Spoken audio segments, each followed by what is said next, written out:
Tiem, kas varbūt mani nepazīst, mans vārds ir Raimonds Stumburs. Strādāju AKO jau 18 gads iet uz beigām. Jā, un lielā mērā AKO ir pazīstams ar to, ka mums ir pārsvarā, mēs esam pazīstami kā lietus ūdens savākšanas sistēmas gan ražotāji Latvijā, kā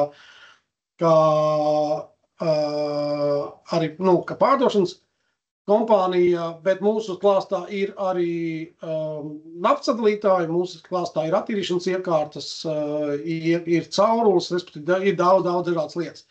Un arī paturpinot par šo tēmu, mēs arī plānojam LS Gūti akreditēt vēl vairākus webinārus, kas pirmām kārtām viens ir par lūkām. Mēs arī plānojam runāt arī par taukiem, jo tauki ir divas attīrīšanas iekārtas sistēmas. Viena ir tauku sadalītāja, otra naftas sadalītāja. No vienas puses naftas sadalītāji populārāki, tie tiek izmantoti vairāki. No otras puses, tauku sadalītāji, tas ir tas risinājums, kur patiesībā problēmas ir daudz akūtākas un sāpīgākas. Līdz ar to arī šīs divas tēmas mēs plānojam sagatavot webināru un akreditēt LS Gūti un līdzīgā veidā arī novadīt webināru veidā.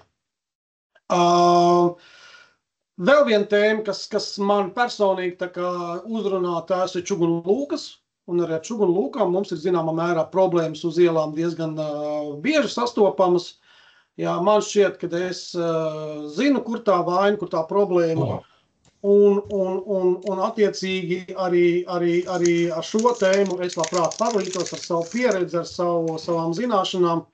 Jā, tā kā tas ir tas, ko jūs varat gaidīt no mums nākotnē. Runājot par lietus ūdens savākšanas sistēmām, kā kanālu sistēmām, kāpēc pirmais līmenis? Tāpēc, ka šis ir patiesībā kanālu sistēmu bāze. Jā, un mēs arī plānojam šai tēmai attīstīt otro līmeni. Skatīsimies, varbūt būs arī otrais un trešais līmenis, bet otrais līmenis būs noteikti. Tur būs vairāk gan par projektēšanas sadaļu, gan par hidrauliskiem aprēķiniem. Jā, šī līmenī mēs tik dziļi iekšā neiesim, jā, šeit mēs vairāk apstīsim. Tātad, ko mēs apskatīsim?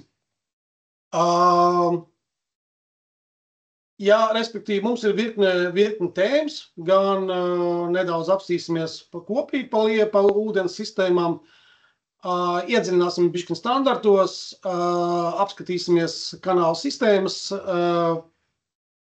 negluži katru kanālu sistēmu, bet taisni to fundamentu, kas kanālos ir. Apkopa un tīrīšana, neliels kopsavilkums, parādīšu Latvijas piemērus. Jā, Latvijā ir pietiekami daudz skaisti piemēri šiem risinājumiem. Un beigās būs arī pārbaudas darbs, jā, nopietni, nenopietni. Tātad būs neliels tās konkursiņš, kurā mēs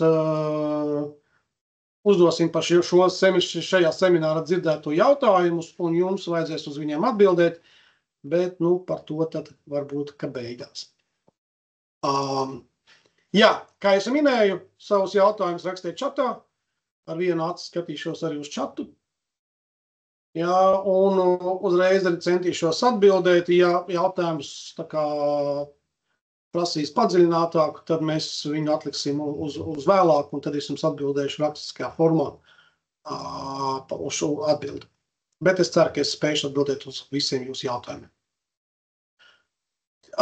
Viena lieta, ko es esmu izvilcis ārā no Latvijas valsts standartiem, jā, un šis ir šis teikums, ka dalība valstis, tostarp Latviju, tās ir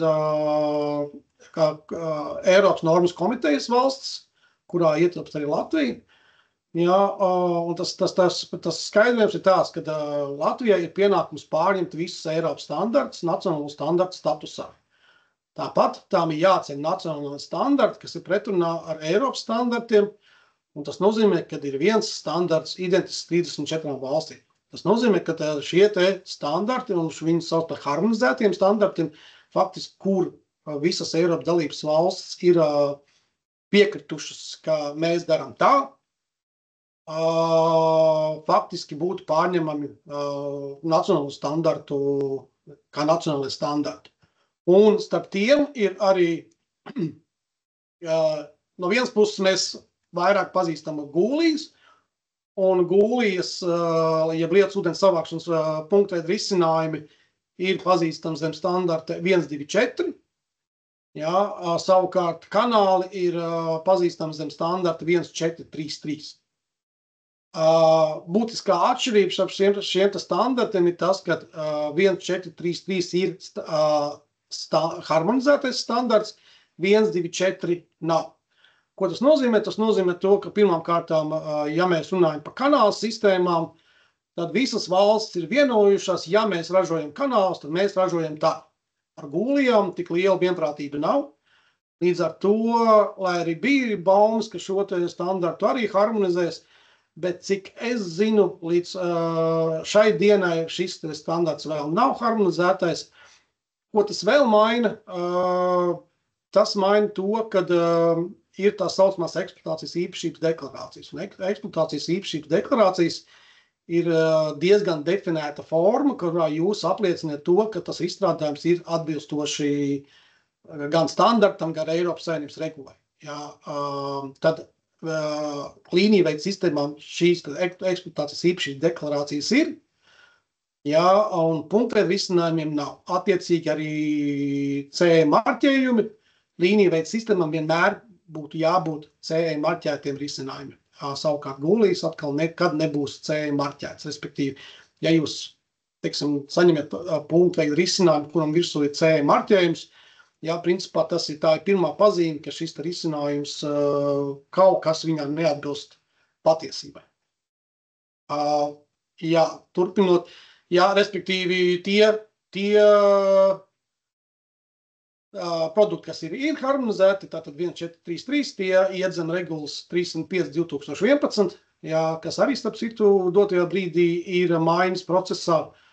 Jā, tie, kas neatbilst, tie faktiski vadās no lokāliem standartiem, prasībām, un viņiem nav eksploatācijas īpašību deklarācijas, bet tiem risinājumiem būs tehniskās pases, atbilstības deklarācijas. Faktiski varat saukt kā gribat, bet tās noteikti nevar būt eksploatācijas īpašības deklarācija.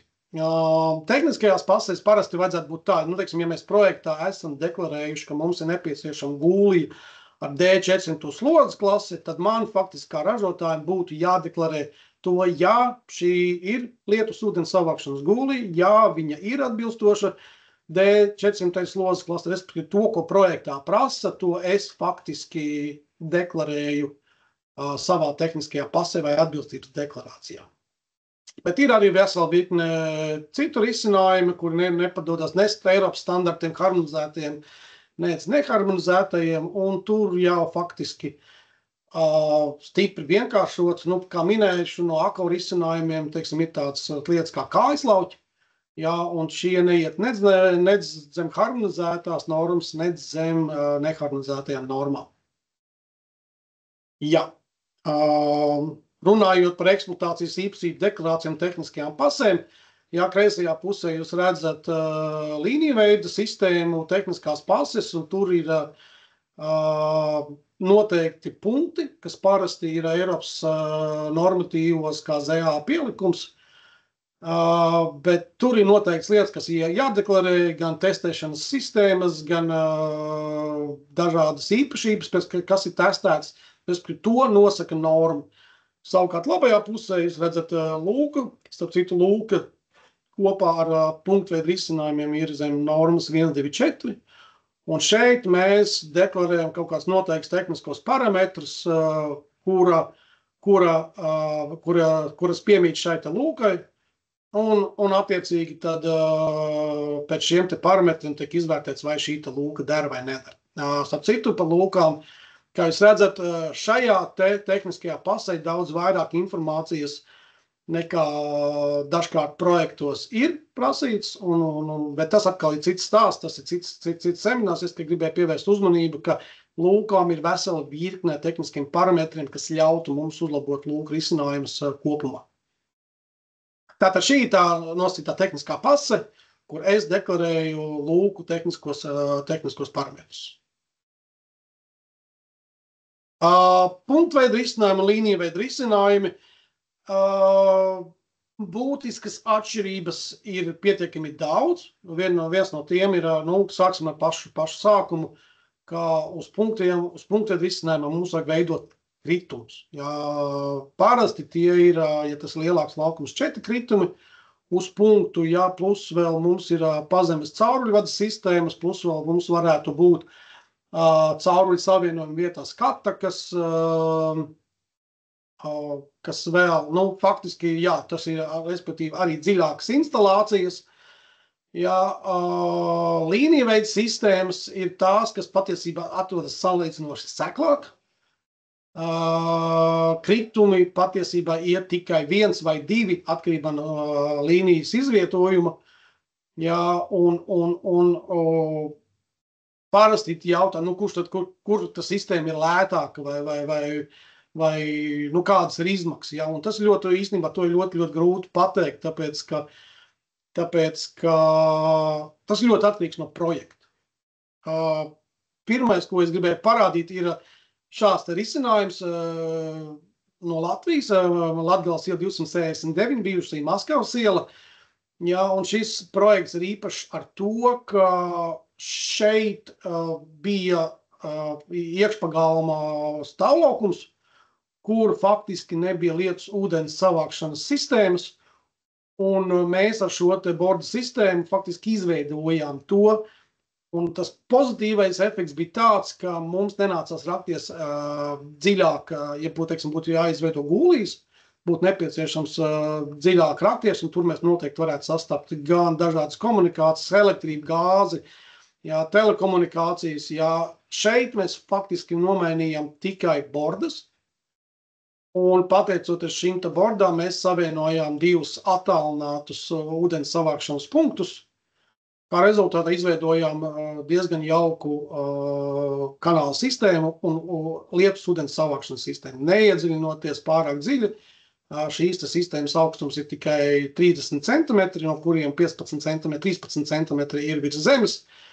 Tātad šajā dziļumā mēs nesastāpamies no nekādām komunikācijām. Respektīvi, te var būt pozitīvais efekts, dēļ tā, ka nav jārokas pārāk dziļi, lai šo sistēmu izveidotu.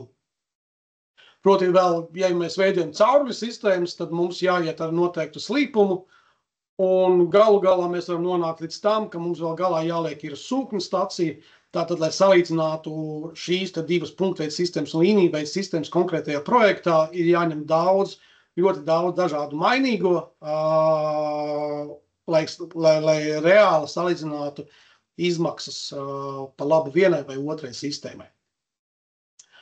Bet šodien mēs runājam vairāk par līnijveida sistēmām, tāpēc turpinājumā faktiski vairāk jūs redzēsiet taisni šīs sistēmas. Vecs ako sakāmvārds, kas vairāk patiesībā pat nav, mēs viņu vairs neizmantojam, bet man viņš personīgi ļoti patīk, un angliski viņš skan protect people from water and water from people, respektīvi mēs pasargājam cilvēkus no ūdeni, un ūdeni arī no cilvēkiem, jo galu galā tas ūdens, kas tiek savākts no virzemes laukuma, ir parasti piesārņots, respektīvi viņu nepieciešams arī attīrīt. Tāpēc šī gadījumā mums ir jāpiesargā ir ūdens, jo galu galā ūdens ir tas, kas ļauj mums būt zaļākiem. Neliels piemērs, kāpēc tas viss ir vajadzīgs. Respektīvi šeit lielā lietus laikā liels apjoms ūdens plūst pazemes stāvvietā, un iespējams, ka šeit šis risinājums varētu prasīt lietus ūdens pārķeršanu pirms. Te, protams, būtu svarīgi aprēķini, jo bieži vien topogrāfija mums tik daudz, cik viņi ir, un bieži vien mēs tajā topogrāfijā neredzam apkārtējos laukumus, no kurienes vēl papildus satek ūdens. Tāpēc šī gadījumā te būtu noteikti prasītos samērā liela kanāla sistēma, kas spētu tik daudz lielus ūdeņus savākt, bet parasti kanālu sistēma galvenie uzdevumi ir lietus ūdens pārķeršana, savākšana un novadīšana. Šī gadījumā šeit tā pārķeršana izpalika. Vēl viens būtisks aspekts par kanālu sistēmu ir tā, patiesībā ne tikai kanālu sistēmām, bet ir svarīga šī slodzes noturība. Ja, jo faktiski neievērojot slodzes noturību, respektīvi gan kanālu izvēlē, gan kanālu izbūvē, ja tur tiek pielaistas kļūdas, tad, diemžēl, tur tie risinājumi var būt diezgan bēdīgi, diezgan ātri iziet no ierīnas. Runājot par slodzes klasēm, šīs te grupas ir minētas gan abās normās, gan arī, cik es zinu, Latvijas valsts ceļu vadlīnijās, gan es pieļauju, ka arī kādā citā normā, standartā bet šī ceļa braucamā daļa tiek iedalīta vairākās grupās. Vispār viņas ir 6, bet šeit mēs minēsim 4, un tad mēs 2 apskatīsim atsevišķi. Respektīvi 4 grupas, A15 zaļā zona, B125 vieglās automašīnas, C250, tā patiesībā šī ir tāda, mums parasti visas gūlīs ir uz D400, kas varbūt nav slikta, bet pēc normas faktiski līdz 50 centimetriem no apmalas, tā ir 3. grupa, jau tehniski atļautu C250 slodzes klasi. Un 4. grupa jau ir braucamās daļas, bet te vienmēr jāpatur prātā, bišķiņ jābūt uzmanīgiem, tāpēc, ka ja dažkārt ir tā, ka šķietami tā ir zaļā zona, teiksim,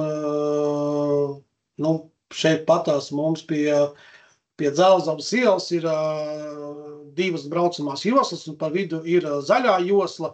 It kā tā būtu A15 slodzes klase, bet katru gadu šeit pa to zaļo joslu brauc traktors, kas to vietu pļauj. Un ja šādā vietā atrastos A15 slodzes klases risinājums, tad iespējams tas traktors šo te sistēmu varētu iznīcināt. Respektīvi vienmēr jāpadomā, vai A15 slodzes klase kaut viņa arī zaļā zona, vai tiešām ir zaļā zona. Nedaudz sīkāk.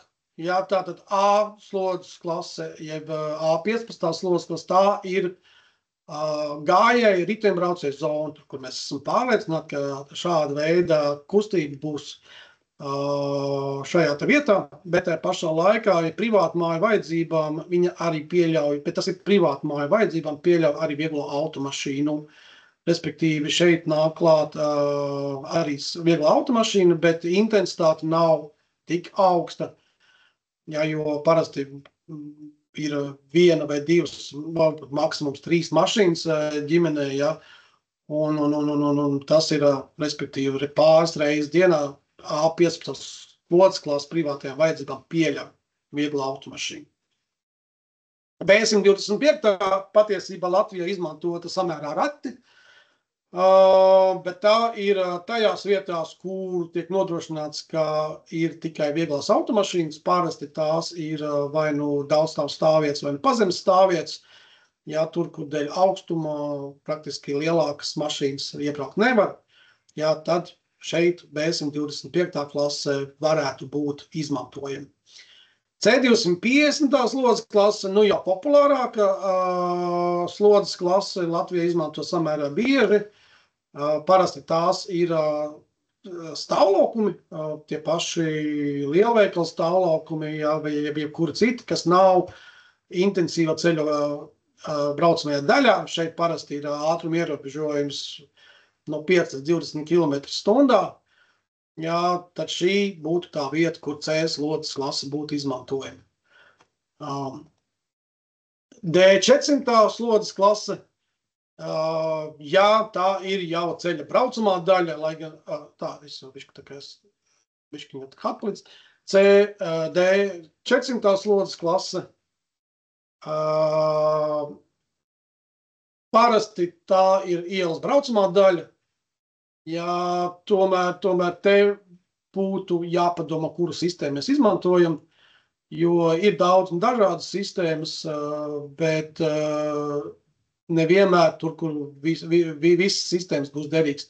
It kā D400 slodzes klase ir paredzēta, kā redzat, arī benzīna tankiem, bet te būtu ļoti jāizvērtē, tāpēc, ka benzīna tankos ir zonas, kur brauc smagie benzīna vedēji.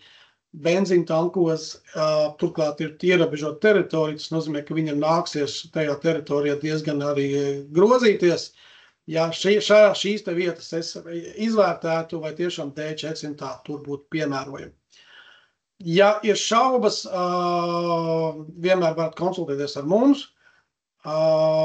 Parasti benzīntankos, vēsturiski, varbūt izstāstīšu stāstu, savā laikā bija Shell benzīntanki un Statoil benzīntanki. Benzīntanki, kas bija Shell pusē, viņi izmantoja kanālu sistēmas, tāda veca sistēma SK kanāli.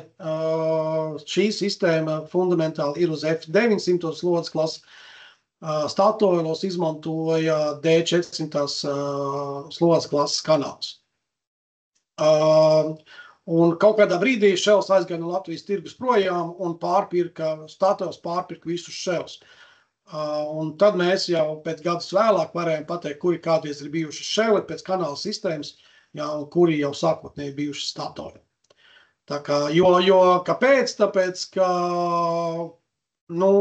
šiem te kanāliem būtiski bija iebūve, un iebūves problemātika vēl joprojām ir būtiska, bet par to mēs nedaudz vēlāk parunāsim, respektīvi tie kanāli, kas bija Statoilā, D400 slodzes klasi, tie bieži vien bija sabrukuši, bet tajā vietā, kur bija F900 slodzes klasi, ja SK sistēma, tur kanāla sistēmas ilgi kalpoja, un ja nemaldos, tad tikai pēdējās sapēl rekonstrukcijās šīs kanāla sistēmas tika nomainītas.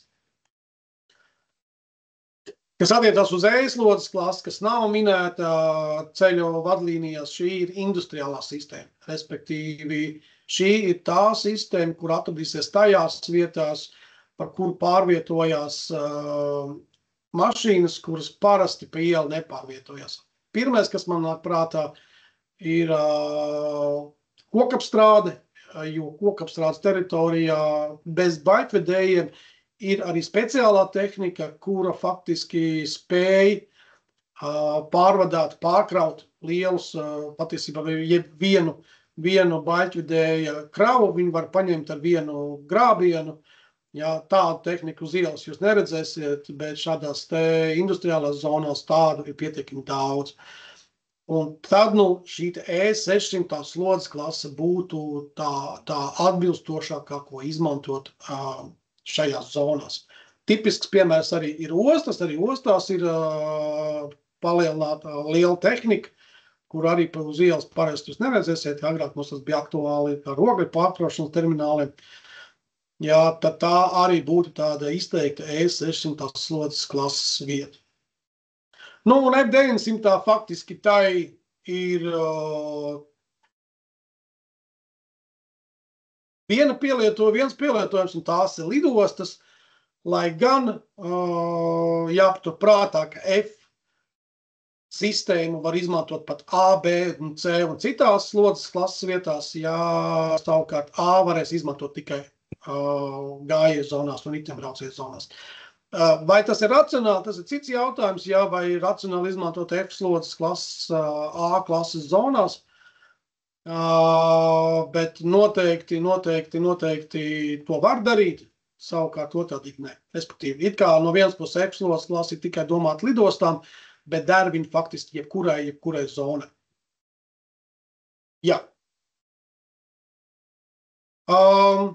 Kad mēs izmantojam, kad tiek izmantotas taisna līnijas sistēmas, kad tiek pieņemts lēmums neizmantot punktveida sistēmu, parasti tie ir lieli laukumi. Lielos laukumos, ja mums ir nākās izmantot daudz dažādas gūlijas, tad tas nedaudz sarežģīja gan šo te plakni, jo atceramies, ka mums jāveido uz katru punktu 4 slīpumi,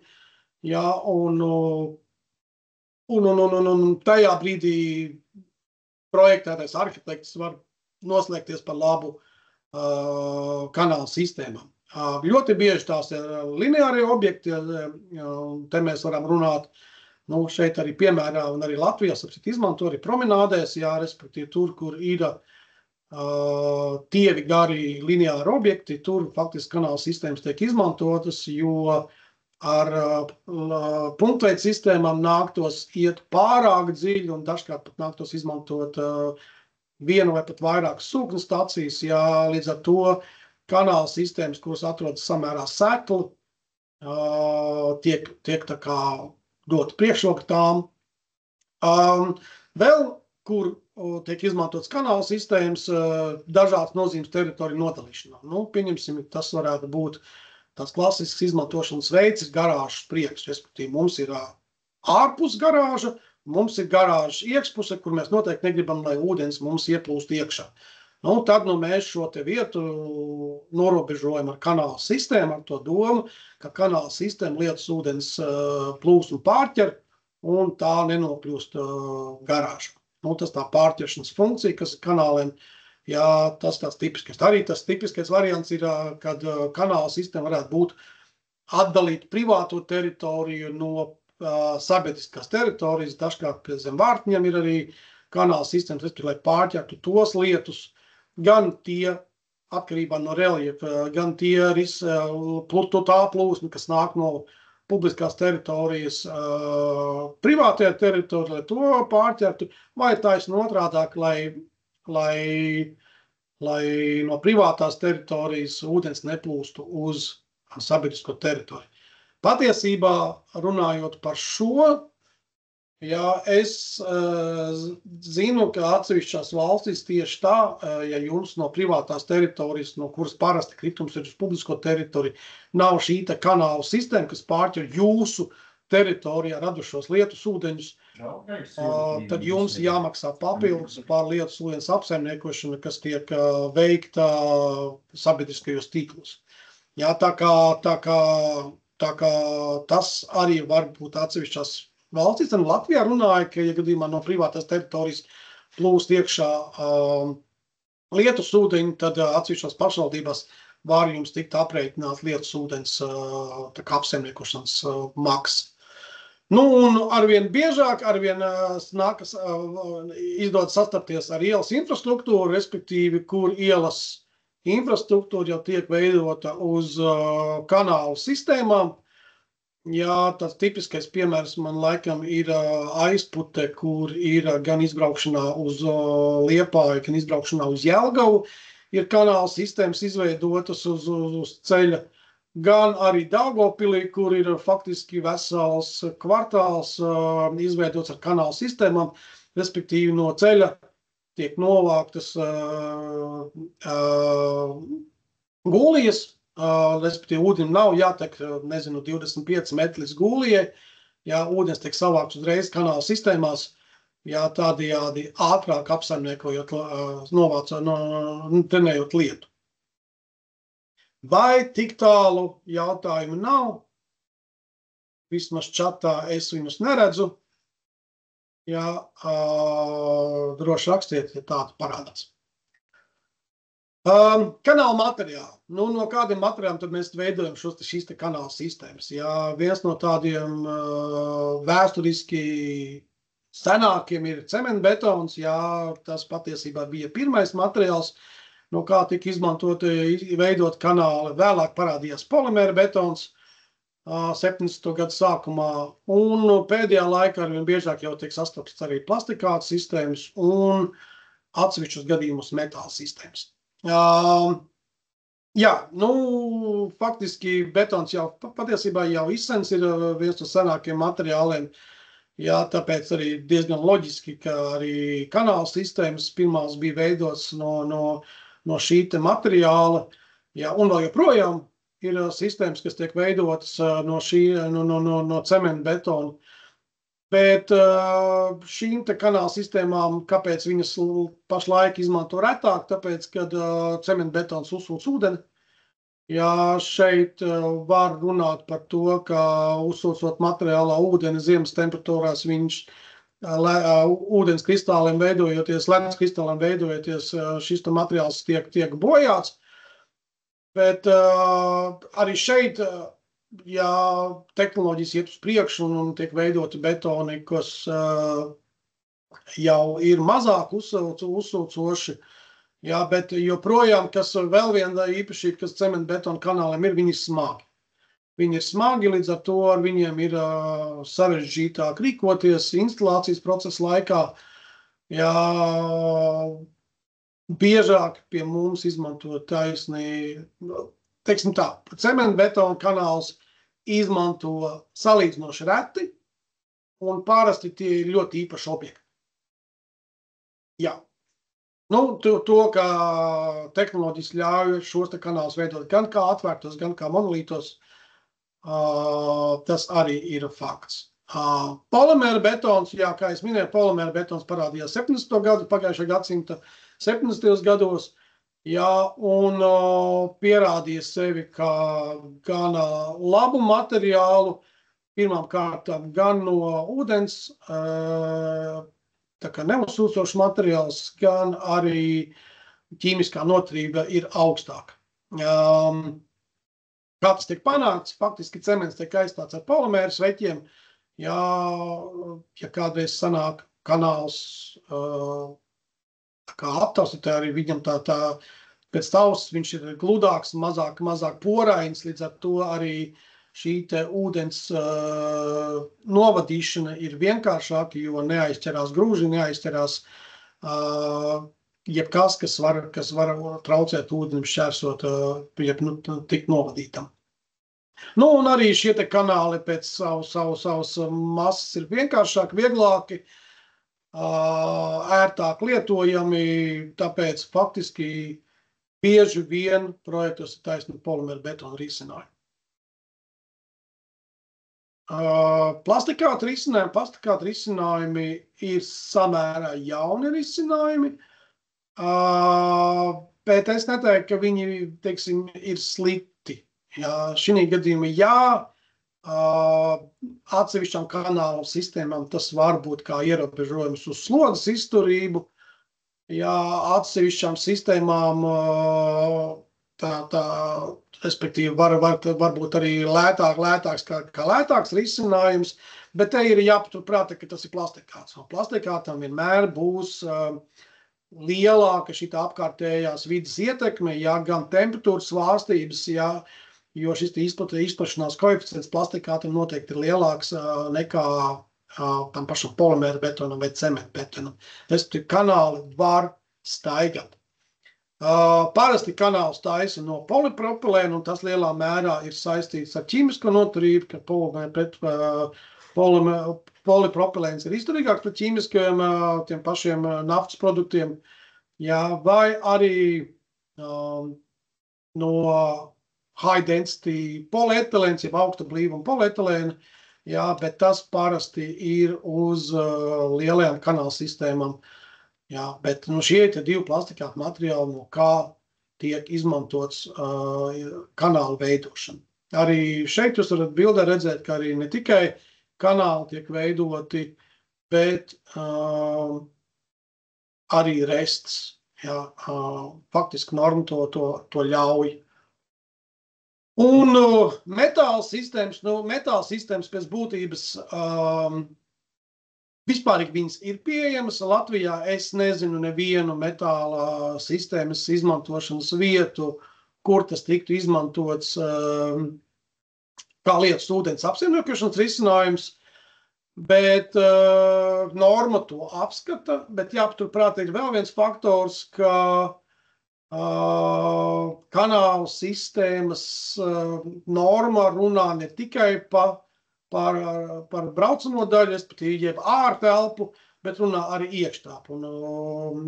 Metāla risinājums bieži vien var sastapt tieši iekšējos risinājumus. Citā sfērā, pārtikas industrijā, nerūsējušas tērauds, pieņemsim, jā, tas arī ir normas 1433 apskats objekts. Jā, tātad parasti metāla kanāli tiek izmantoti iekštelpās, bet vispārīgi pasaulē ir pieejami risinājumi no metāla, arī lietus ūdens apsaimniekošanai. Vienkārši Latvijā viņi sevi nav visticamāk pierādījuši, jā, jo es tiešām nezinu nevienu vietu, kur tiktu izmantotas metāla, jā, kanāla sistēmas. Jā.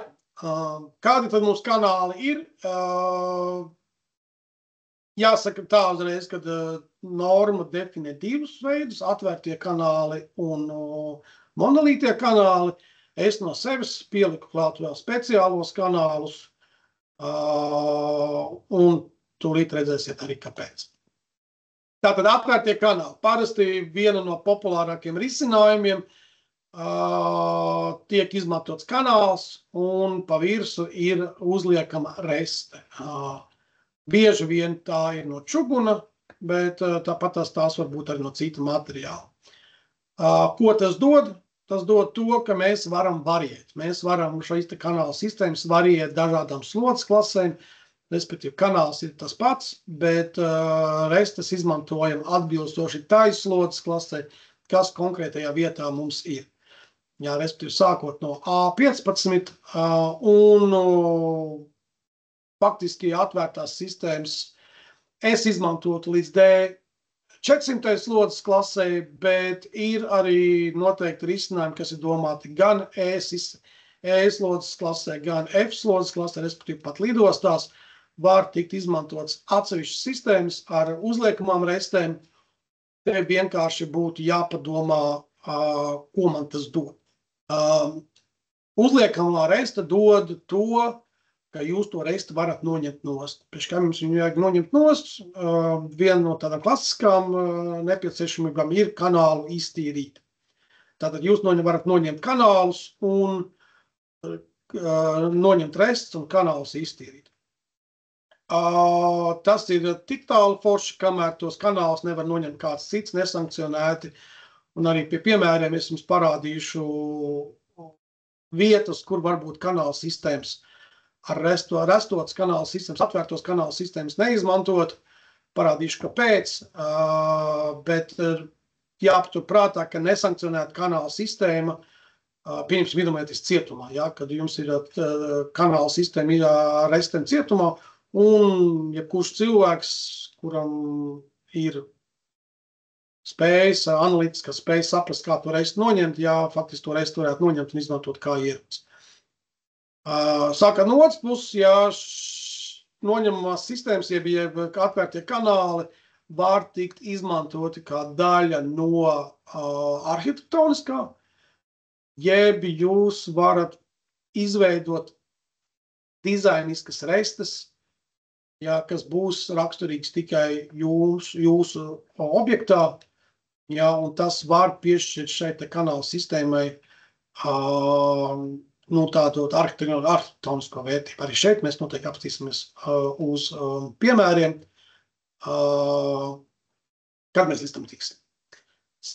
Jā, par restēm, jā, kā jūs redzat, restu klāsts ir ļoti, ļoti plašs. Gan no materiāla viedokļa, gan no funkcionālā viedokļa, gan no dizainiskā viedokļa, jā, respektīvi šeit, te ir tiešām, kur izpausties, jā, un es pat ieteiktu nedaudz pavērtēt, kādu restu jūs gribat likt, jo parasti, kā zināms, mēs liekam čugunu, bet to, ko neviens nepadomā, ka čuguns agrāk vai vēlāk, bet tomēr viņš mainīs savu nokrāsu. Ja čuguns melns nepaliks, kaut kādā brīdī čuguns kļūs rūsgans, jā, un bieži vien, varbūt ne gluži bieži, bet dažkārt nākās cilvēkiem skaidrot, ka tā ir normāla čuguna reakcija uz apkārtējo vidi, jā, un tas izskatās, tā oksidēšanās izskatās kā rūsējums, un cilvēkiem automātiski rūsa rada priekšstatu, ka materiāls ir tā kā bojājās. Čuguna gadījumā tas tā nav, tā ir oksidēšanās kārta, kas nekādā veidā būtiski nepasliktina materiālu slodzes izturību. Tāpēc vienmēr ir jāpatur prātā, vai šīs rūsganums man ir efekts vai defekts. Atsevišķos gadījumos tas var būt kā efekts, jā, bet var būt arī cilvēkiem uztverē, ka tas ir defekts. Ja čuguna rūsganums jūsu uztverē ir kā defekts, tad jums noteikti ir plaša izvēle pēc cinkotā tērauda, pēc nerūsējošā tērauda, pēc plastikāta galu galā, kas nerūsēs. Jā, iespējams, ka čuguns vienkārši nav jūsu materiāls.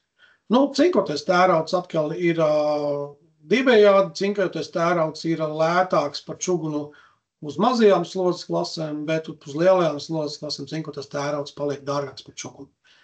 Nerūsējušas tērauds jau sākotnēji dēļ materiāla nav ekonomiskais variants noteikti. Plastikāts es teiktu, ka nav slikts, bet jāpaturprātā, ka plastikāta rests iznēsāsies ātrāk nekā tas pats čuguns. Jā, noteikti varam, plastikāts vienmēr paliks melns, krāsu viņš nemainīs, bet iznēsāšanās faktors var tur pastāvēt. Jā, stiprinājumos te jāsaka, ka vecie stiprinājumi bija balstīti uz skrūvēm, jā, bet jāpaturprātā, ka skrūves, it sevišķi, ja tiek izmantot viena skrūve, faktiski nekad nedos jums 100% garantiju, ka tā kanāla sistēmas noturēsies.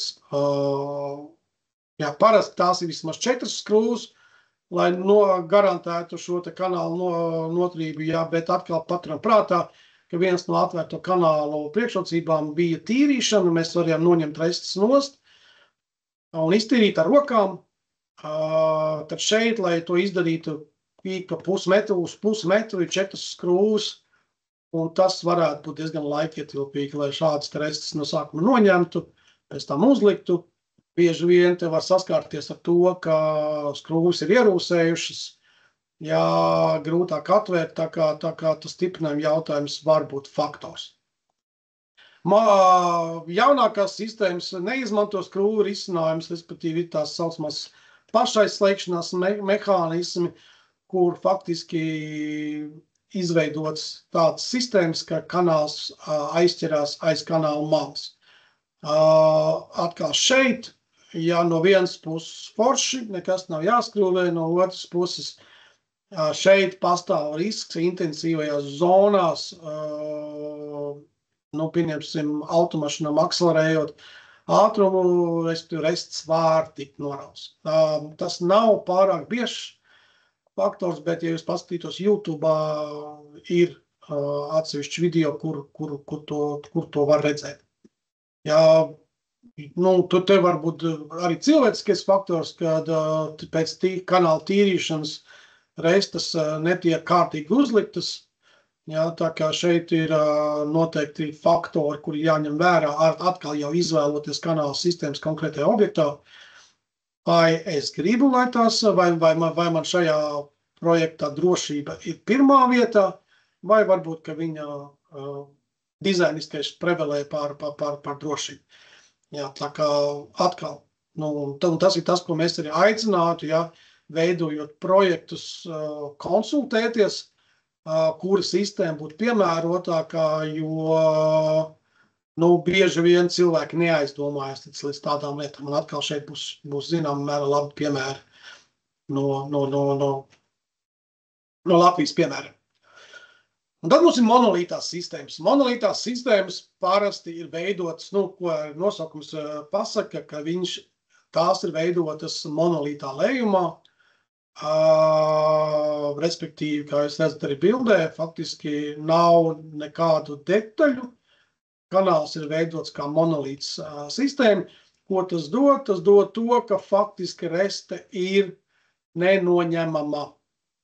Šeit šādas sistēmas noteikti tās, kuras ir, kur drošība tiek likta pirmajā vietā.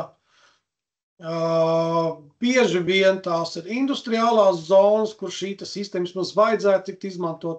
Dažkārt mums, diemžēl, neizmantojās. Bet, ja jūs pie maniem nāktu un prasītu, man ir industriāls objekts, kādu kanāla sistēmu man izmantot, tad šī sistēma būtu viena no tām, kuru es jums ieteiktu. Jā, kā es teicu, reste nenoņemama, respektīvi jāpadomā par tīrīšanu, jo ar rokām iztīrīt jūs nevarēsiet. Tas nozīmē, ka viņi būs jātīra ar hidrodinamiskajām mašīnām, un parasti tas tiek veikts caur tam saucam revīzijas daļām. Kanāla sistēmas sastāvdaļā ir revīzijas elementi, kas ir ar čuguna resti, kas ir noņemama, un caur šiem te piekļuvas punktiem tad šīs te kanāla sistēmas tiek skalotas un tīrītas. Jā, tāpēc drošības gadījumā, industriālais gadījumos noteikti monolītās sistēmas būtu tās, kuras būtu ieteicamās. Parasti šādas sistēmas netiek izmantotas uz mazām slodzes klasēm.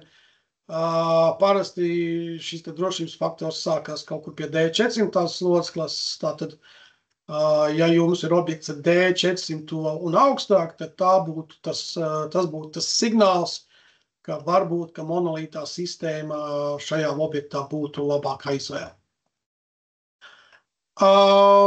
Jā, šeit ir tāds viens interesants risinājums, kas ir slēpta kanāla sistēma, lai gan patiesībā šeit var būt atsevišķas kanāla sistēmas, kas ir atvērtās, vai arī monolītās sistēmas, bet šeit tas galvenais faktors ir tas, ka nezinu kāpēc, bet bieži vien arhitektiem šīs te restes tā kā neiedarās viņu redzējumā, un tad ir vēlme šo kanāla sistēmu, ja lietas ūdens savākšanas sistēmu paslēpt. Un tad ir speciāli risinājumi, kādā veidā šo te kanāla sistēmu padarīt diskrētāku, nepamanāmāku. Jā, un tas vienmēr, kas ir tā kā šķietam nepamanāms, tas vienmēr raisa tādus, kur tas ūdens palika. Jā, tāpēc diskrētās sistēmas patiesībā tiek izmantot salīdzinoši bieži, bet visticamāk nevienmēr jūs tās pamanat, tāpēc, ka no augšpuses tas ir faktiski pāris centimetru atver, kas atvēlēt lietas ūdens savākšanai, un bieži vien vienkārši cilvēks, kas nav daudz iesaistīts ar kanāla sistēmām, var viņas arī nepamanīt. Bet viņas noteikti ir. Šeit jāpaturprātā ir tīrīšana. Parasti šīs sistēmas es neieteiktu izmantot, kur ir daudz apkārt lapas, skujas. Jā, tas nenozīmē, ka viņas tur nevar izmantot, tas tikai nozīmē to, ka šeit būtu jāpievērš stipri lielāka uzmanība šo te kanālu tīrībai un tīrīšanai, jo no augšas viņas skaistmini ļoti reti tiek pamanītas un attiecīgi arī sanāk tā, ka reti tīrītas. Speciālās sistēmas, un kāpēc es viņas pieliku klāt, tāpēc, ka ir kanāla sistēmas, kas faktiski ir domātas tikai un vienai izmantošanai. Pie šādām te mēs varam pieskaitīt konkrēto sporta sistēmu, kuras izmantošana parasti aprobežojās ar sporta būvēm, stadioniem. Jā, uz ielas tās pamanīt, es teiktu, ka nevarēs. Jā, jo arī šī sistēma Aquasport, viņai ir gan monolītā versija, gan atvērtā versija, bet izmantošana vienmēr būs sporta būvs. Jā, tāpēc speciālā kanāla sistēma, tāpēc, ka izmantošana ir tikai ierobežota. Šo sistēmu gan jūs varētu pamanīt, un jūs jau pirmajos slaidos viņu arī pamanījāt. Ceļa apmals ar lietas ūdens savākšanas funkciju dovas. Jā, bet atkal izmantot jūs viņu varat tikai tur, kur jums plānots izmantot ceļa apmals. Jā, laukuma vidū visticamāk izmantot jūs viņu nevarēsiet. Tāpēc arī šo sistēmu es pieliku klāt pie speciālām kanāla sistēmām. Lai gan pieejama, redzama viņa arī sabiedriski pieejamās zonās. Vēl viena būtiska lieta par kanālu blīvēšanu. Šeit var strīdēties par to, vajag vai nevajag blīvēt, bet galvenais, ko norma saka, ka faktiski šiem risinājumiem, kuriem ir transporta kustība, faktiski viņiem ir jābūt iespējai kanālus blīvēt, padarīt visu kanālu sistēmu ūdens necaurlaidīgu. Un šeit tas ir tikai loģiski, jo ja mēs, teiksim, izmantojam kanālus benzīna tankā, tad mēs šos piesārņotus lietus ūdeņus gribam novadīt līdz attīrīšanas iekārtām, tā, lai pa ceļam tās neinfiltrētu uz grunti. Un tas ir viens faktors. Otrs faktors ir, ka šīm kanāla sistēmām apakšā ir pabetonējums, kas parasti tomēr ir cementa betons. Jā, un tad atkal mēs nonākam pie šī jautājuma, ka caur šīm šuvēm ūdens sūcās cauri, sūcās iekšā pabetonējuma, un atkal mēs atgriežamies pie plus-mínus temperatūras svārstībām, kas varētu šo pabetonējumu arī noārdīt. Tāpēc faktiski visas kanāla sistēmas ir vai nu jau blīvas, vai nu tām tiek paredzēts speciāls risinājums, lai šīs te kanāla sistēmas varētu noplīvēt. Ir iespēja to arī pārbaudīt, un patiesībā to pat vajadzētu darīt tajā brīdī, kad jums ir būtiski, lai kanāla sistēma būtu blīva, būtu nepieciešams pārbaudīt, vai tas blīvējums, kas ir izveidots pareizi. Ko tas nozīmē? Tas nozīmē to, ka faktiski ir kanāla sistēmas jāizver ciet, jāpieliek tās pilnas ar ūdeni un jāveic novērojums vismaz 30 minūšu laikā, lai redzētu, vai tas ūdens līmenis kanāla sistēmā nekrītās, kas tad būtu tas apliecinājums par to, ka kanāla sistēmas ir noplīvētas pareizi. Un atkal, ja laiks iet uz priekšu un lai atvieglotu šo te procesu, jaunās kanāla sistēmas jau nāk ar integrētiem blīvējumiem. Jā, tas nozīmē to, ka tā savienošana savā starpā un blīvēšana notiek stipri līdzīgi, kā tas ir cauruļu sistēmām. Jā, un faktiski šādi te blīvējumi nodrošina to, ka ūdens netiek caur šuvēm cauri. Es teiktu, ka tas ir tas risinājums, uz ko būtu jāiet, jā, jo vienmēr pastāvēs cilvēciskais faktors, jā, vai mēs to kanālu sistēmu esam pareizi noblīvējuši, jā, un pat ja mums pēc pārbaudas šķiet, ka ūdens nav, nenoplūst, tad šis te izveidotais blīvējums, ko mēs manuāli izveidojam, tad šeit var būt tas faktors, cilvēciskais faktors, ka blīvējums jāatjauno reizi pa reizē. Jā, tad šī gadījumā šis te blīvējums varētu būt atbrīvots. Mums ir jautājums, jā, kā var noblīvēt monobloku kanāla sistēmu, kurai nav paceļamu vāku. Vienīgā iespēja montāžas laikā, bet ja pēc tam konstatēt noplūde, tad jāpārbauda visa līnija, grūti konstatēt vietu, ar kuru notiek noplūde. Jā, piekritīšu un atgriežamies pie tā jautājuma, vai visur, kur mēs izmantojam, teiksim, monobloku sistēmu, vai tā būtu pareizā vieta, bet noblīvēt var. Tas ir viens. Otrs variants, ka arī monobloku sistēma, man liekas, ka ir iepriekšējā slaidā. Es atgriezīšos nedaudz atpakaļ.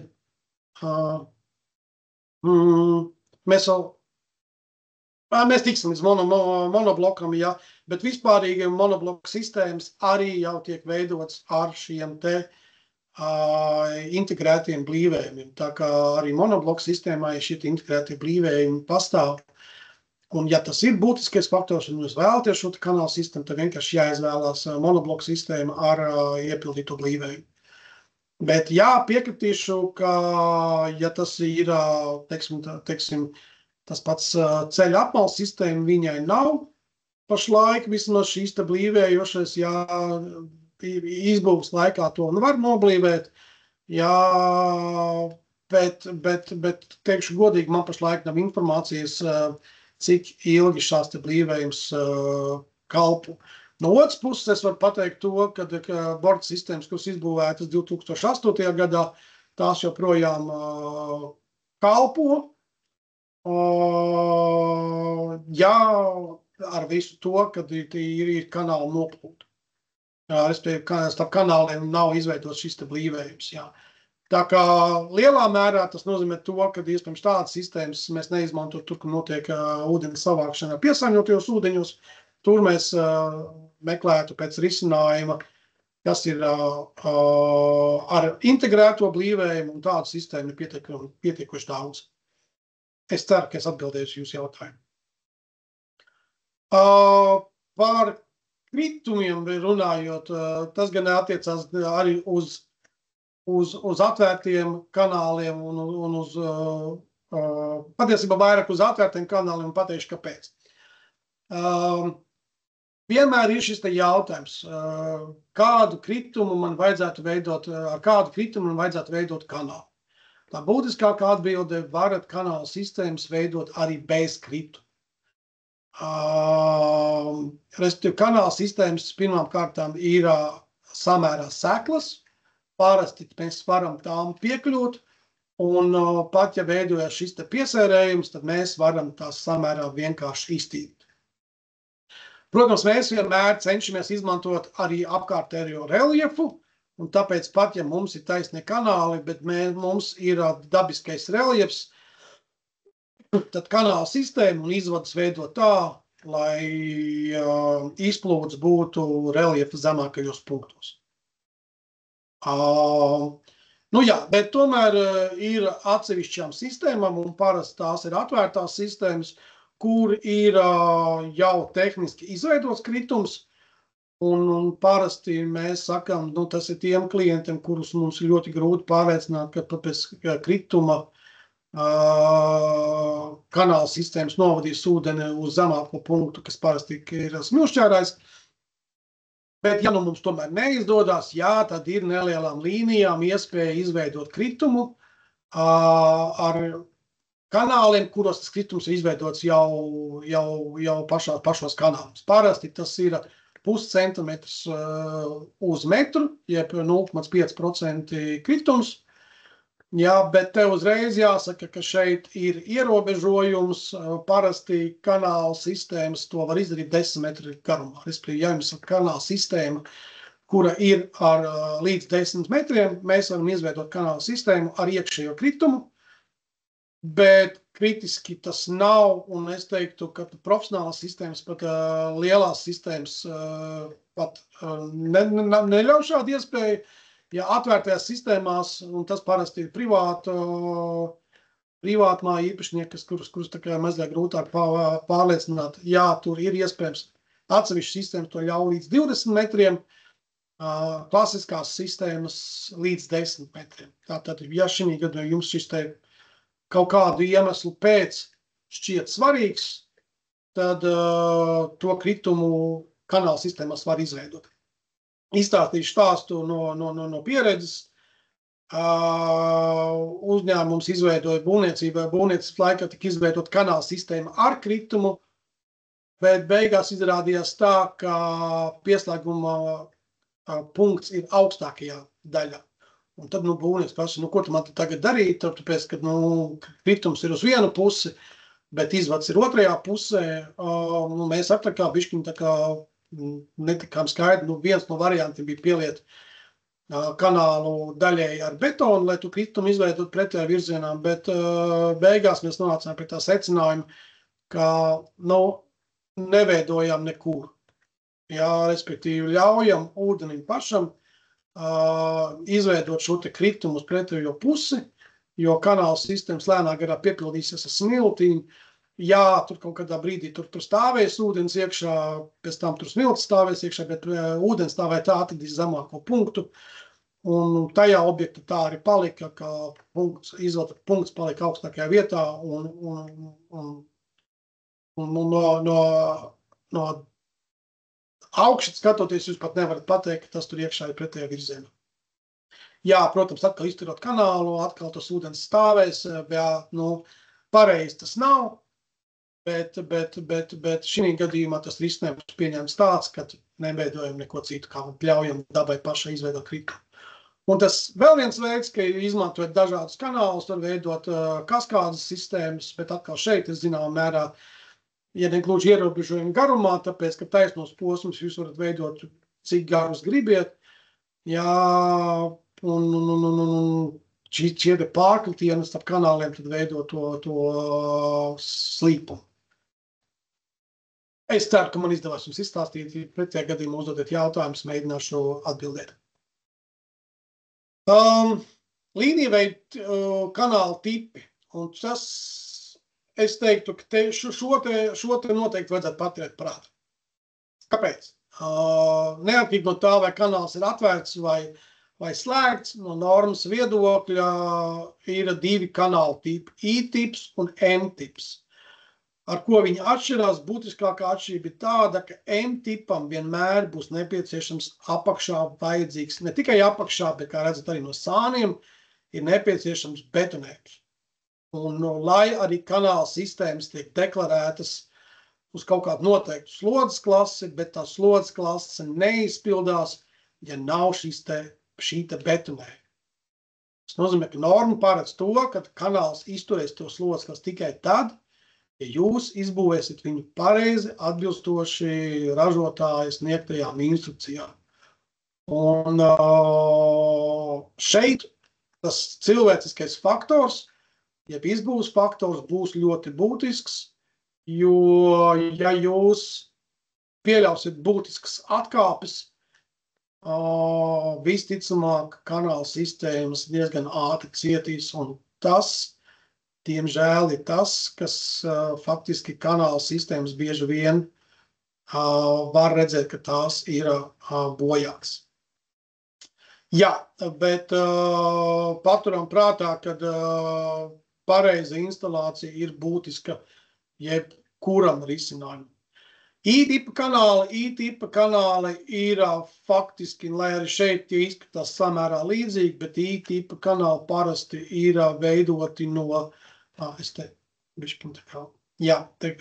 kanāli, M-tipa kanāls, jā, kanāls ir paredzēts betonējumam, kanālam ir paredzēts speciālas tā kā kabatiņas, kur betons noankuro šo te kanālu iekš betona, jā, bet šis te betonējums būs svarīgs, atkarībā no slodzes klases, arī šis te Z parametrs, jeb betona daudzums zem kanāla var mainīties no 10 cm līdz pat 25 cm.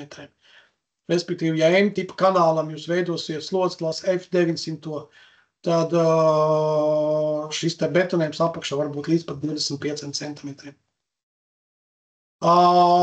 Jā, un te arī būtiski svarīgs ir arī šis te betona markas, jā, un te jūs redzat instalācijas mezglu konkrētai kanāla sistēmai.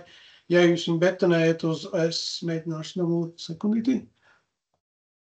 Jā, ja jūs mēģināt viņu, ja jūs viņu plānot uzbūvēt uz A15 slodzes klasi, tad jums nepieciešams C12, 15 betons, un tā daudzums zem kanāla sistēmas ir jābūt vismaz 10 cm, un arī uz malām no kanāla sistēmas jābūt vēl vismaz 10 cm, jā, un respektīvi ir jāievēro šie te parametri. Jo lielāks slodzes klases, šeit betona daudzums nemainās, bet mainās betona marka, jā,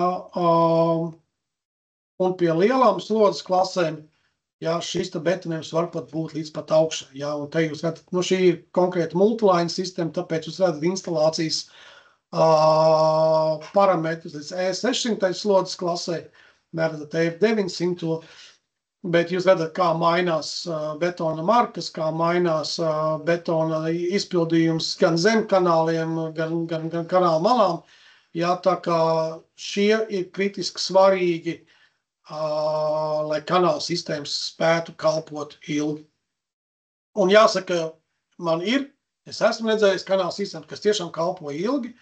Jā, vēl joprojām šur tur Latvijā var atrast tādu vecu sistēmu, kas saucās N100K, kad es pievienojos Sako pirms 18 gadiem, tā sistēma vairs pārdošanā nebija. Bet joprojām šur tur uz ielām var redzēt šīs kanāla sistēmas joprojām darbojušos. Jā, jo kas šeit ir būtiskais variants, ja šeit mums ir bruģētā teritorija, tad bruģim ir tendence ar laiku nedaudz sēsties, un ja šis te bruģis sēžās zem kanāla līmeņa un nav šis te pilnais abutinējums, tad transports sāk, ja teiksim, kustība ir perpendikulāra, tad transports sākas sist pa kanāla malām, un tas faktiski vienmēr garantē to, ka kanāla sistēmas izies no ierīces. Vienmēr ir jāpatur prātā, ka kanāla sistēmām ir jāsaglabā šie te nelielais 3-5 mm jābūt zemāk nekā virsmas laukumam, jā, un izpildot šos nosacījumus kanāla sistēmas kalpos ilgi. Jā, asfaltam, jā, tieši tas pats, jo arī asfalts mums mēdz staigāt. Betonam ir ļoti būtiski viena lieta, ka betonam ir nepieciešams termoizplašanās šuvas, jo, ja nav, respektīvi, ja mums ir betona laukums un no kanāla betons iet vairāk kā 4 metrus, tad mums ir jāveido šīs te termošuvas, lai izveidotu vājāku punktu nekā kanāla sistēma un tā betona izplašanās notiktos uz termošrūvas rēķina, nevis spiest uz kanāla. Pārāk dzīves neiešu, tāpēc, ka tas manā skatījumā būtu jau otrais līmenis, ja par detalizētāku kanāla instalāciju. Bet atkal redzēt, jā, te atkarībā no slodzes klasēm mainās parametri, mainās biezumi, jā, un to vajadzētu ievērot. Turpinot pa I-tipu kanāliem, jā, monolītās sistēma, lai gan šķietami, ka te reste varētu būt noņemama, nē, šī te reste konkrētajā powerblock sistēmā ir iebetonēta kopā ar polimēru betonu, bet būtiskākais ir šeit tas, ka I-tipa kanāli spēja noturēt slodzes klase bez būtiska pamatbetonējuma. Nedaudz betonējumu viņu vajag, 5-10 centimetrus, bet tā principā kanāls spēja noturēt deklarēto sistēmu bez būtiskas betona daudzuma. Kur tas būs būtiski? Jā, faktiski šis ir tas pabetonējums, kas nebūtu nepieciešams ir kanāli. Parasti visbiežāk šāds risinājums izmanto lielās slodzes klasēs, vai nu tā ir E600 vai F900. Skaidrs, ka te funkcionālais un drošība prevalē pār dizainu, bet jāpaturprātā, ka šīs te kanāla sistēmas ir lielas, smagas. Šeit ir parādīta četrmetrīgs risinājums, pilnībā no betona. Kopējais svars var sasniegt līdz pat 5,3 tonnām. Tas nozīmē, ka faktiski atvest jūs varat tikai 4 kanālus kopā 16 metrus ar vienu smago mašīnu.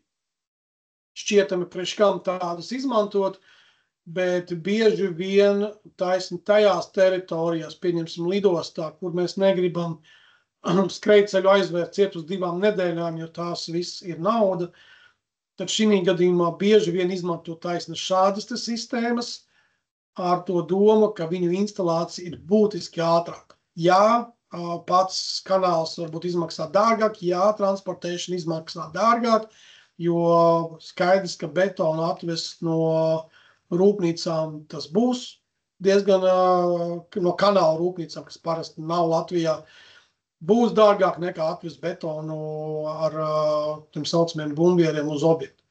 Jā, bet ja laiks ir tas, kas jums ir būtisks, tad šīs te kanāla sistēmas noteikti tās, kuras izmantošana būtu apsverama. Jā, ko es vēl gribēju minēt par šīm te kanāla sistēmām? Izskrēju uzreiz no galvas, atcerēšos, pastāstīšu. Jā, bet īstenībā ir šeit arī sistēmas, kas patiesībā būtu izmantojams arī ielas infrastruktūrā, ja mazākas sistēmas uz mazāku caurplūdi, uz mazāku slodzes klasi, bet parasti tā sākās no C250 uz mazām slodzes klasēm, faktiski racionāli izmantot šādus kanālus nav. Jā, tā kā ļoti ierobežot atkal izmantošanu, varat pat viņus pielikt pie speciāliem kanāliem. Jā, un parasti viņas ir monolītās. Un kanāla sistēmas lielā mērā neatkarīgi no tā, vai atvērtais kanāls vai slēgtais kanāls, faktiski pamatelementi sistēmām būs vieni un tie paši.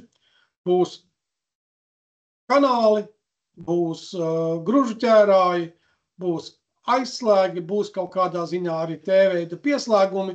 Ja tās ir tās lietas, kas faktiski nemainīgi būs visās kanāla sistēmās, monolītās parādīsies vēl tā kā revīzijas elementi, jā, ar kuriem tad tīrīt, jā, atvērties kanāls revīzijas elements ir faktiski katrs kanāls. Jā, tā kā lielā mērā šeit tie pamatelementi būs viens un tas pats. Pieslēgumi parasti iet pie gružu ķērājiem, lai var tos iztīrīt tīrīšanas laikā gan monolītiem, gan atvērtajām sistēmām. T-veida risinājumi var mainīties no risinājuma uz risinājumu, bet pat cik mēs neapskatām šodien konkrētus kanāla sistēmas, tad mēs arī šiem jautājumam nepieskārsimies. Kas jāzina izvēlētas sistēmas? Un tas, man liekas, faktiski tas būtu tie jautājumi, kuriem vajadzētu atbildēt sev, uz kurus mēs noteikti uzdotu, ja cilvēks interesētos pie mums par kanāla sistēmām, ja respektīvi mēs gribam zināt, no kāda lauka mēs teiksim, savāksim šos ūdeņus. Tas lielā mērā ir, lai saprastu, cik daudz tad ūdeņi no šīta laukuma veidosies, un, lai to zinātu, būs arī svarīga šīta lietus intensitāte. No vienas puses mums ir Latvijas normatīvi, kuri nosaka lietus intensitātes pat pa pilsētām, bet pašā laikā, ja mums visu laiku mēs runājam par globālo sasilšanu, par to, ka lietus līst vairāk, intensīvāk, ja bieži vien projektos jau vairs neizmanto, teiksim, 80 litrus sekundē uz hektāru, dažkārt izmanto pat 100, 150 litrus sekundē, jā, un tas jau šeit jau laikam, es ticamāk, tas ir, tāda mazliet subjektīva lieta, bet, lai pasargātu objektus no pārplūdēm, jā, dažkārt tiek izmantos lielākas intensitātes. Vēlamies izvadu skaits, ko tas mums dod, jo mazāk izvadu, jo lielāka kanāla sistēma. Jo lielāka, ja mums ir liels laukums, tad 50 vai pat 100 metri, teorētiski mēs varam izvadīt viņu uz vienu izvadu. Varam. Kanāli būs samērā lieli. Tā pašā skaitā viņi nebūs nepieciešams sūkņstacijas, tāpēc, ka kanāli sekli. Ja te atkal būtu kalkulācijas jautājums, vai mēs gribam vienu izvadu, vai racionālāk izmantot vairākus. Ja mēs izmantojam vairāk, tad, attiecīgi, mums parādās caurvju sistēmas, var parādīties skatakas, var parādīties citi elementi, rakšanas darbi un tā tālāk un tā joprojām. Tā kā vēlamies izvadu skaits, tas ir mūsu. Atkārtošos lielāks izvadu skaits, mazāk kanāla sistēma. Un laukuma paredzētā izmantošana, tas ir šī gadījumā vairāk svarīgi, lai izvēlētos pareizi kanāla sistēmu. Ja, teiksim, tā jums ir vieta, kur drošība ir būtiska, jā, tad noteikti monolītās sistēmas būs izvēles priekšrocība. Ja tas ir publiski pieejamā telpa, laukumi, pilsētas laukumi, tad iespējams, kad būtu vēlme izmantot kādu kanāla sistēmu, kas jau ir dizainiski pievilcīgāka vai kaut kā citiem vieglāk tīrāma. Jā, tā kā tas ir tas jautājums, ko mēs parasti uzdosim, kam tad šis laukums ir paredzēts, kas par to pārvietosies, kāda tehnikas kustība būs. Jā, tas viss būtiski samazinās no, teiksim, 20 kanāla sistēmām līdz 2-3, no kurām tad jūs varēsiet izvēlēties īsto kanāla sistēmu. Vēl viena būtiska, mēs neiesim pārāk dziļi hidrauliskos aprēķinos, es tikai gribētu pieminēt to, ka hidrauliskie aprēķini būtu nepieciešams veikt. Ja mēs to varam izdarīt, izejot no iepriekš minētiem uzdotiem jautājumiem un nonākt jau pie konkrētas kanāla sistēmas, lai spētu nodrošināt lietus ūdens savākšanu pie tās intensitātes, kas tiek izvēlēta. Protams, kad parasti, ko mēs darām, parasti tiek izmantots lietus, kur atkārtošanās periods ir 2 reizes gadā, parasti tas ir 80-100 litri sekundē uz hektāru, bet atsevišķos momentos var šīs te intensitāte pastiprināties, kā es teicu, uz 10 gadu lietu, uz atsevišķos gadījumus izmanto arī ar varbūtību reizi 100 gados, jā, bet atkal, ja mēs skatāmies uz tādiem lietiem, tad tas viss padara kanāla sistēmas lielāks. Bet aprēķinus faktiski vajadzētu veikt, lai pārliecinātos, ka kanāla sistēma spējas funkcionēt. Tā apmēram izskatās kanāla sistēmas hidrauliskā aprēķina tā atbilde, ko jūs saņemsiet. Jā, respektīvi, jūs nonāksiet jau pie konkrētas kanāla sistēmas, pie noteikta kanāla sistēmas piepildījuma, Šeit ir 28,13%, kas ir no kanāla piepildījuma, kas teiktu, ka kanāla sistēma izvēlēta par lielu. Parasti mēs lūkojam uz 80% piepildījumu, tas būtu tas optimālais piepildījums, pie kuras kanāla sistēma tikt uzskatīta kā funkcionēšanas spēja, pie tās lietu intensitātes, pie kuras jūs esat izvēlējušies. Nu jā, tātad te ir vairāk aspekti, funkcionālai drošības aspekti, apkopas aspekti, arhitektoniskie aspekti un galā arī finansiālie aspekti.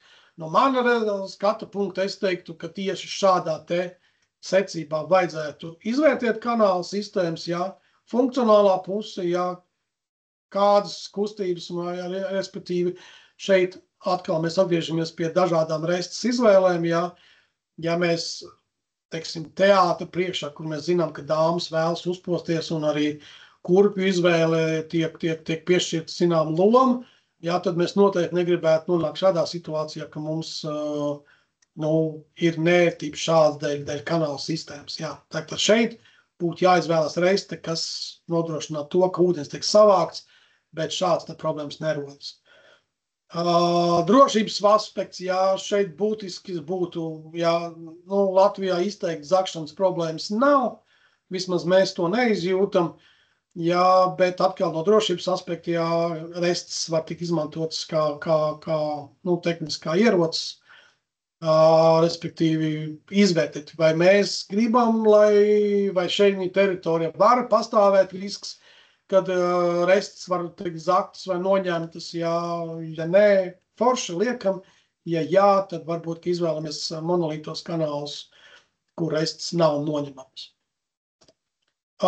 Tīrīšanas aspekts, jā, būtu jāpadomā, jā, pazemes stāvētās ir īpaši, kādā veidā mēs viņus tīrīsim, jā. Arī privātajām vajadzībām, ja teiksim, neizmantojam monobloku sistēmas, monolītās sistēmas, jo ne visiem ir rocība dabūt hidrodinamiskās mašīnas, lai tās izskalotu, vieglāk ir pašiem. Teiksim, privātajām vajadzībām noteikti atvērtie kanāli ar restītēm būs gan no smukā, gan no apkopas viedokļa vieglāk apkopjami, jā. Savukārt, tur, kur ir garas līnijas, tur varētu hidrodinamiskās mašīnas ērtāk, ātrāk iztīrīt. Šeit konkrētā gadījumā pazemes stāvvieta, ja ir diskrētā sistēma, ja, respektīvi ir jāpadomā, vai šeit hidrodinamiskā mašīna tiks iekšā, tiks pie tās kanāla sistēmas, lai viņi izskalotu. Ja varbūt, ka konkrētā objektā pašam īpašniekam ir kaut kādi risinājumi, kā skalot šādu sistēmu. Ja nē, visticamāk atvērtie kanāli būs priekšrocība. Tas, ko es minēju, jā, par rūsas efektu vai defektu, bieži vien izvēloties čugunu, Latvijā varbūt nav tik bieži, bet vispārīgi citur Eiropā kanālus pat neveido šo te krāsas pārklājumu, jau dabīgā veidā čuguns tiek izmantots, jo šis pārklājums tādos gadījumos veidojas ļoti ātri. Un ir mums arī citi materiāli, kas ir rūsganā nokrāsā. Jā, tātad šeit šīs arhitektoniskais var būt kā risinājums. Jā, un tas, ko es varbūt mazāk pieminēju, arī dizainiski, ja šī kanāli ir pielāgoti pašas ēkas dizainam, jā, tā kā šeit jau kanāla sistēma ir daļa no arhitektoniskā. Jā, tātad arhitektoniskais aspekts ir tas vēl viens aspekts, kurš var būt. Ja šeit smuks piemērs no Jelgavas, ja, kur kanāla sistēmas pilda šo te lietus ūdens savākšanu, bet arī ir šis te izgaismošanas, kas piešķir šo te arhitektonisko īpašumu. Bet, atkal paturam prātā, jo vairāk mēs ejam uz dizainisko pusi, jo vairāk mums noteikti nāksies domāt par izmaksām. Jā, jo skaidrs, ka šādas sistēmas izmaksas ziņā ir augstākas nekā vienkāršākas sistēmas ar vienkāršu čugunu resti. Apkope, tas ir tas jautājums, kur mēs noteikti gribētu pievērst uzmanību vairāk, jo pirmām kārtām tīrīšana, otrām kārtām šī te apkārtējā seguma iznēsāšanās, jeb arī dažkārt arī sliktas instalācijas rezultāts. Faktiski no tāda skatu punkta šādu kanālu sistēmu vēl varētu glābt, lai gan, protams, te tā grūti pateikt, bet nu, te var redzēt, ka apkope bijusi slikta, arī instalācija šķiet, jo šis te asfalts gar kanāla malām ir plaisājošs, tas tā kā viens no pirmiem. Jā, mēs īstenībā domājam par servisu, par apsakošanām, par izvērtēšanām, jā, respektīvi cilvēks atbrauc, novērtē kanāla sistēmu, nāk klajā ar ieteikumiem, kas būtu uzlabojams, lai saglabātu kanāla sistēmu funkcionālu maksimāli ilgi. Jā, bet, diemžēl tam pievērst uzmanību ir samērā reti un var būt nepieciešams šo te kanālu jau nomainīt. Jā, bet tad atkal paturam prātā, kad nomainīt, tas nenozīmē izņemt veco kanālu un ielikt iekšā jaunu kanālu. Faktiski tas nozīmē to, ka jaunai kanāla sistēmai no jauna ir jāizveido pilnīgi viss instalācijas mēsls, ja tas ir M-tipa kanāls. Jā, un jāveido šīs te, respektīvi, šīs te betonēta, konkrētā gadījumā betonētā saguma griešana var būt daudz platāka nekā kanāla sistēmas platums. Jā, un tikai tad mēs varam teikt, ka kanāla sistēma izdevies ir nomainīt, un tagad viņai vajadzētu kalpot ilgi.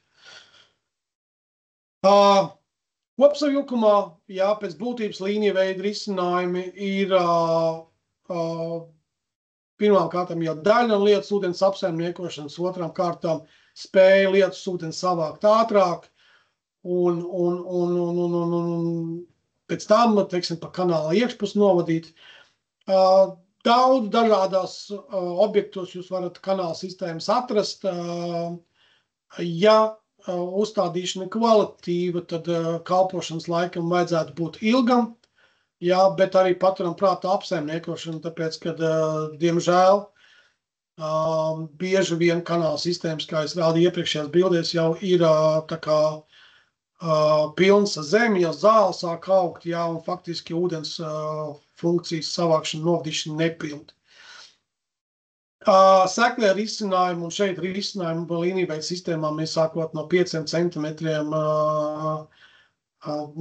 dziļumā, varbūt kā risinājums projektos, kur ir lielas šīs te komunikācijas, apakšzemes komunikācijas, jā, un gulī sistēmas izveidot ir samērā sarežģīti. Jā, un lielajos laukumos tā īpaša priekšrocība ir tāda, ka mums lietas ūdens kanalizācijas sistēma nav pārāk dziļi. Parasti tas neprasa papildus sūkņu stācijas ūdens pārsūknešanai uz tiksim, koplietošanas sistēmām. Jā, tā kā līnija veida sistēmas var būt. Arī racionālais pamatojums var būt tam, kad izmantojam kanāla sistēmas. Un I-tipa sistēmas, es teiktu, ka tās, šeit instalācijas faktors faktiski atkrīt. Kanāla sistēmas kalpos ilgi, bet atkal tā betona vešana no rūpnīcām, tās būs izmaksas, bet es gribu ticēt, ka šīs kanāla sistēmas spējas kalpot samērā veiksmīgi. Un kanāla sistēmas var būt gan pievilcīgas, gan diskrētas, gan dizainiski izveidotas, gan samērā vienkāršas, tā kā te ir pilns plašs klāsts. Mēs esam pabeiguši šo te teorētisko daļu, mums ir palikuši atsevišķi piemēri un pārbaudarbs, jā. Tā kā daži objekti no Latvijas piemēriem, iekšpagalms, Jūrmalā, faktiski šeit kanāla sistēma strādā kā pārķeršana, gan pārķeršana no laukuma, kas nāk no krituma, gan arī pārķeršana, kas iet lejā uz garāžām, uz padzemes stāvvietām. Jā, tā kā šeit kanāla tīri kā pārķeršanas funkcija. Projekts no Bauskas, es teiktu, ka doma laba, izpildījums varēja būt labāks. Kāpēc varbūt man šeit šis izpildījums nepatīk? Tāpēc, ka šeit ir šis te šķembu daļa, kas faktiski lietus laikā ūdenī kopā ar ūdens kalos arī granti, visticamāk arī akmeņus, respektīvi kanāla sistēma prasīs uzmanību un tīrīšanu. Kombinēts risinājums, ja šeit jūs redzat monolīto sistēmu, šeit jūs redzat arī apmaņu sistēmu, ja monolītā sistēma pildā šo te pārķeršanas funkciju, nu, un pamat laukuma savākšanas funkciju veids šī te borda sistēma. Nu, ko es te varu komentēt, ja tehniski monobloks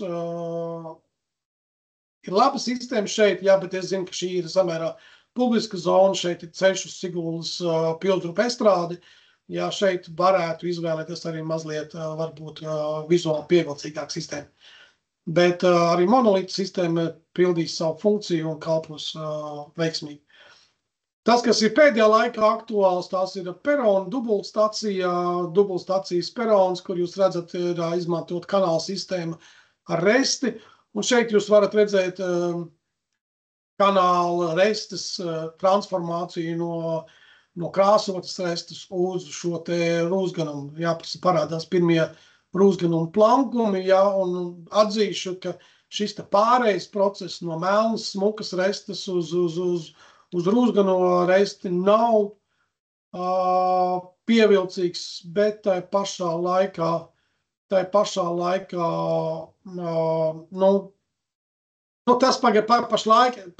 tā ir tā tirgus prasība, jo izpratni par čugunu oksidāciju, jā, šķietam, ka tas nav tā kā tirgus izskats, tāpēc bieži vien tās restes tiek krāsotas. Būtu, teiksim, kā saka, mana vara, čugunu restes būtu jau rūsganas pašā sākumā. Papildus tam jūs redzat jau iepriekš rādīto Latgales ielu, kur ir ceļa apmals, ļoti labs projekts, ir sevišķi iekšpagalmiem, kur parasti lietus ūdens savākšanas sistēmas būs grūti izveidot. Projekts no Rēzeknes, Latgales vēstniecība Gors, šeit kanāls vairāk nepild lietus ūdens funkciju, šeit kanāls jau pilda tīri vizuālo, pavadot cilvēkus uz ēku, izgaismojot ceļa daļu. Es atvainojos. Runājām par sporta sistēmām, bet nevienmēr sporta sistēmas būtu jāizmanto kanālu stadionos. Ir atsevišķās teritorijas, atsevišķās nepieciešamas gadījumos var izmantot tās pašas atvērtos kanālus. Vienkārši jāizvērtē, cik ļoti tas varētu traucēt sportistiem. Šeit ir apzināti izvēlēta perforētā reste, kas faktiski šo te kanāla sistēmu padara mazāk traucējošu, mazāk traumatisku. Jā, tāpēc šeit izmantot ir šī te perforētā reste. Nākošais piemērs atkal kombinējums starp atvērto kanāla sistēmu. Patiesībā abos gadījumos ir atvērtā kanāla sistēma, tikai vienā gadījumā ir izmantota reste, otrā gadījumā tika izmantota spraišu reste, kas veido šo te kanāla sistēmu pietiekami distrētu. Tas ir Rēzeknē, Strūtlaka, jā, un, protams, ka tas sevišķi bērnos rada tādu izbrīnu, ka ūdens tek, un pēkšņi kaut kur tā bruģīt pazūd projām. Jā, vēl viens piemērs no sporta sistēmas. Tīri, šeit nav ūdens savākšanas funkcija primāri, šeit ir smilšu savākšana primāri, lai šīs smilts neiznēsātos uz šī te gumijas seguma, kas ir svarīgi taisni šim te gumijas segumam, ja, bet tāpat tās ir lietas ūdens savākšanas funkciju, šis te risinājums var pildīt. Jau minētā sporta sistēma, jā, stadionu piemērs varētu minēt ļoti daudz, tāpēc, ka faktiski visi pilsētas stadioni ir taisni veidot uz šādām sporta sistēmām. Vefkultūras pils, jā, lietas ūdens savākšana. Šeit ir padomāt nedaudz par dizainu, ka šeit ir izmantot nerosējuša tērauda risinājums restēm, bet te pašā laikā ar ļoti labu lietas ūdens savākšanas funkcionalitāti. Dizainiskās restes, jā, šeit jūs redzat jau speciāli izstrādātās čuguna restes, kurām virsū ir dizainiskie akcenti, konkrētajā gadījumā šīs te lapiņas, koka lapiņas, jā, respektīvi bišķiņ piešķirts. Ir vesela virkne risinājumi, kurus savu laiku kāds no arhitektiem ir izstrādājis. Un tad, kad šīs te speciālās reizes tiek izstrādātas, tad parasti arhitekts vai nu ļauj izmantot tās ir citos projektos, vai nu neļauj. Un ja nu ļauj, un cilvēkiem šīs te reizes patīk, tad viņas arī ievieš arī standarta sortimentā, un šī konkrētā resta ir standarta sortimentā. Es varu kļūdīties par šo te konkrēto objektu. Es neminēšu, jā, es varu kļūdīties. Es precīzi nezinu, kur šis objekts atrodas, bet tas ir Latvijas objekts. Kas mums vēl ir? Jā, dziesmu svētku izstrāde. Jā, šeit man ir dalīts sajūtas par šiem te risinājumu izbūvi konkrētajā gadījumā. Konkrēti jūs redzat diskrēto sistēmu, kur resta nav noņemama, šī ir kumaks sistēma. Jā, faktiski šeit nedz dejotājiem, nedz vienkārši cilvēku kustībai šī sistēma ir faktiski nemanāma. Joprojām dziesmu svētku estrāde, tikai ja šī iepriekšējā līnija bija mums skatuves daļā, tad šī ir skatītāja daļā jau starprindās starp skatītāju sēdvietām. Ogres biblioteka šeit īpaši ar to, ka tiek piemeklēta nedaudz krāsa, pelēks bruģis, pelēka plastikāta resta. Jā, tā kā šeit arhitekts vai projektētājs ir piedomājis nedaudz pie izpildījuma tāda kopskata. Jā, un tā resta varbūt tik ļoti neizceļās. Vēl viens smuks piemērs rūsganumam, čuguna oksidēšanas, jā. Šeit faktiski jau restes ir pabeiguši savu transformāciju, un manā skatījumā ļoti labi iedarās šajā te vecpilsētas kopējā izskatā. Jā, gan rūsganums ir iekš ēkas sienām, gan rūsganums iekš lietas ūdens savākšanas sistēmām, tā kā gribās teikt, ka šeit tas risinājums ir ļoti veiksmīgi sanācis izpildījumā. Viens no manā skatījumā skaistākiem projektiem kanāla sistēma ar gaismiņām, un šeit jūs jau redzat, lai arī parasti šie kanāli nav radiāli, un arī šeit viņi nav radiāli, tomēr šos te rādījusus var izveidot. Jā, un jūs redzat, ka lielos rādījus izmantojot pusmetrīgus kanālus, šādi savienojot, izveidojās arī lietas līnijas, kas jau pild tādu gan, jā, šeit joprojām saglabājās lietas ūdens savākšana, bet tā pašā laikā šeit ir arī tās dizainiskais akcents, un šis, ja nemaldos, ir pretī Alūksnes dome. Atzīšos godīgi, nekad dabā viņu neesmu redzējis, vienkārši Alūksne nesanāk stipri pa ceļam, un Alūksne pašā neesmu sen bijis. Vēl viens risinājums, kas ir izmantots arī Mežaparka estrādē kanāla funkcijas, daļēji pilda arī ūdens savākšanu, bet šeit pamatdoma ir izveidot šahtas, komunikācijas šahtas.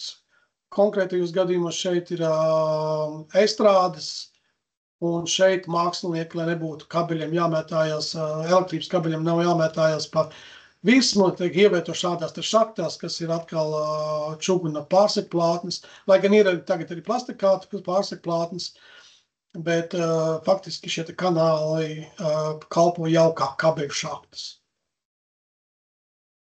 Jā, vēlreiz Kerbi, šī ir Daugavpils, šeit vesela iela, vesels ielas kvartāls ir izveidot taisnums kanāla sistēmām. Šeit varbūt neskatāties te, kad varbūt tie atveres ir augstāk nekā asfalta segums, jo tas ir instalācijas procesā. Šeit vēl nāks vēl viena asfalta kārta, kas tad ļaus novadīt ūdeni no asfalta taisnums šajās kanāla sistēmās. Un šeit mēs Kerbs, varbūt tie, kas zina, tā ir viena no manām tādām mīļākajām sistēmām, jo šeit mēs no ceļa braucamās daļas faktiski noņemam jebkādu metālu, gulijas skata, kas, jā, faktiski šeit viss tiek novākts nost, un nav noslēpums, ka parasti gan skatakas, gan gulijas mēdz būt ceļa posma vājākais posms. Jā, bet šeit šis risinājums ļauj to visu novākt. Un joprojām atrodas nevis gluži uz braucamās daļas, nevis gluži uz gājēju zonas, bet ir tādā robeža šķirtnē starp vienu un otru zonu. Viens no nesenākiem projektiem iepirkuma centrs Sāga. To gan mēs diezgan bieži apsekojam. Jā, šeit tas ir tas objekts, kuris, nav gluži konkrēti tas objekts, bet no pieredzes pirms tika izbūvēta monobloku sistēma, bija izbūvēta atvērtā kanāla sistēma, turklāt ar platumu 400 mm. Tas nozīmē 40 centimetrīgi resti stāvēja uz kanāla, un ja tāda reste kaut kāda iemesla dēļ, un tajā objektā tas iemesls bija sliktā instalācija, kanāls tika bojāts, restes iekrita kanālos, un iedomājieties, varbūt, ka arī mašīnām tas īstenībā radītu diezgan smagus bojājumus. 40 cm plats kanāls ir bez restes, bet tad riteņbraucējiem tas ir ļoti bīstami. Un faktiski kaut kādā brīdī Latvijas dzelzceļš to saprata, un tur, kur viņi izveidoja šādas sistēmas, faktiski tās viss tika pārveidots uz monobloku sistēmām, jo šeit tas ir tas objekts, kur drošība noteikti ir pirmajā vietā. Šīs risinājums vairāk man patīk dēļ tā, ka klasiskajā izpildījumā šīm te kanāla sistēmām nav tādi neregulāri pagrieziena punkti. Parasti pagrieziena punkti ir 90 grādos, bet kanāls var piegriezt. Jā, zināmā mērā mēs tur varam arī sanāk upurēt varbūt šo te ūdens necaurlaidību, bet dizainiski bija apstākļi spiesti, jā, var izveidot šāds te kanāla sistēmas ar dažādiem leņķiem, pagriezieniem, jo gan polimēra betons, gan čuguna restes pietiekami labi var tikt sagrieztas. Ja tos savienojumus izveido akurāti, var viņus savā starpā speciālu polimēru betonu līmi salīmēt, lai uzturētu šo te ūdens necaurlaidību. Bet šeit tā galvenā doma, kad tiem pagrieziena punktiem nevienmēr jābūt 90 grādos. Ja šie pagrieziena punkti var būt arī neregulāri kanālus pielāgojot tā. Tas laikam no jautājuma puses ir viss. Mēs varam pāriet uz pārbaudas darbu. Lūdzu, nebīstieties, tas nav nekas, tas ir vairāk domāts tādai, varbūt vairāk jautrībai, varbūt vairāk sacensībām. Nedaudz uzgaidiet.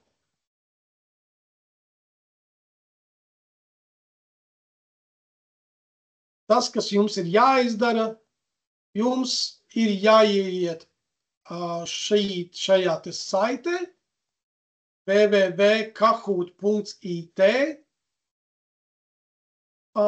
Tur jums prasīs ievadīt šo te PIN kodu, un tad mēs varēsim pāriet pie viktorīnas. Jā, redzu, jau mums ir viens dalībnieks. Mēs pāriet pie viktorīnas, kas lielā mērā būs jautājumi par un ap seminārijā izrunātiem jautājumiem. Šeit būs svarīgs ne tikai atbildes pareizība, bet arī ātrums. Jā, jo tas tiks ņemts vērā punktu aprēķinos. Jā, kopā man šķiet ir 11 jautājumi.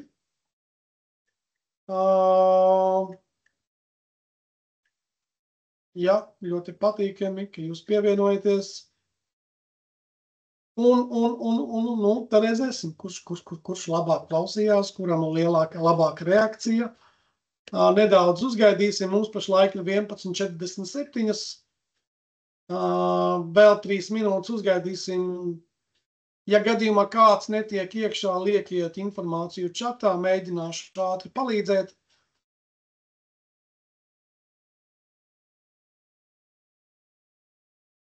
Es tikai neredzu čatu, nedaudz. Čats.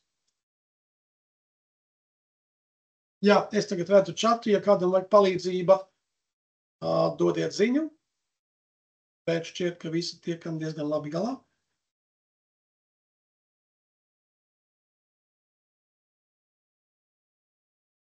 Divas minūtes.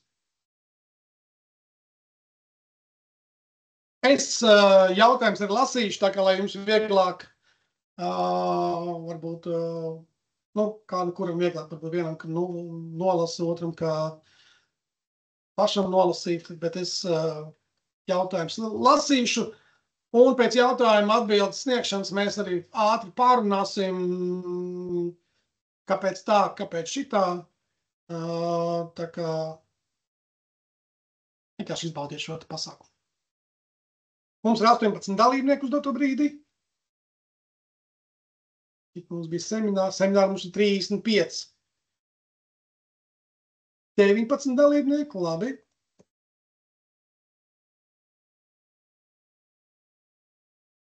Ir kāds, kurš vēl joprojām cenšas tikt iekšā, bet viņam nesanāk? Ieliekiet čatā, lūdzu.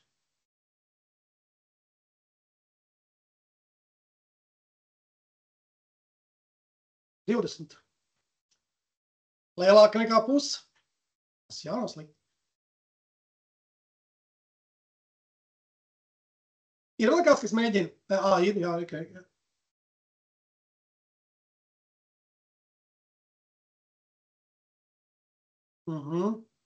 21. Atgādināšu, varbūt, ka ne visi paspējuši ir ierakstīt savu vārdu, uzvārdu čatā, kuri nav manā, kur nebija caur saviem e-pastiem atsūtījuši. Redzu, ka mums ir no Baltec cilvēks. Es neatpazīstu jūs esat ierakstījuši e-pastu, bet varbūt varat ierakstīt vārdu, uzvārdu. Kas mums vēl ir?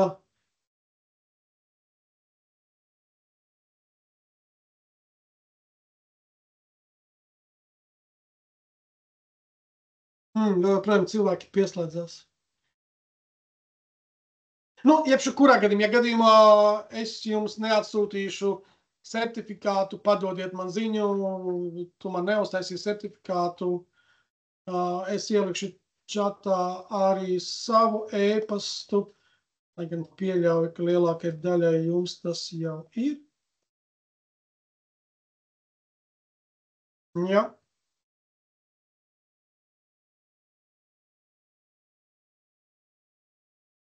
Ko, 23 dalībnieki, neredzu nevienu, kas man teiktu, es netieku iekšā, pagaidiet mani. Sākam!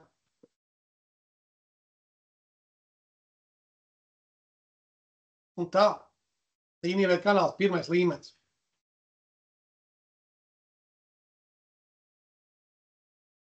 Jautājums, kura Eiropas norma runā par līnijveida risinājumiem? 858, 124, 1433 vai 1825. 4 normas, kura ir pareizā. 20 sekundes mums ir uz atbildi, jā, 20 sekundes. 4, 3, sniedzam atbildes. Mums ir bija pātru. Es skatos, ka mums paspēja 12 cilvēki atbildēt. Vai, ja kas nokomentēt? Pareizā atbilde ir 1433, jo 124 runā par punktveida risinājumiem. Jā, 1433 runā par līnijveida risinājumiem, 124 runā par punktveida risinājumiem.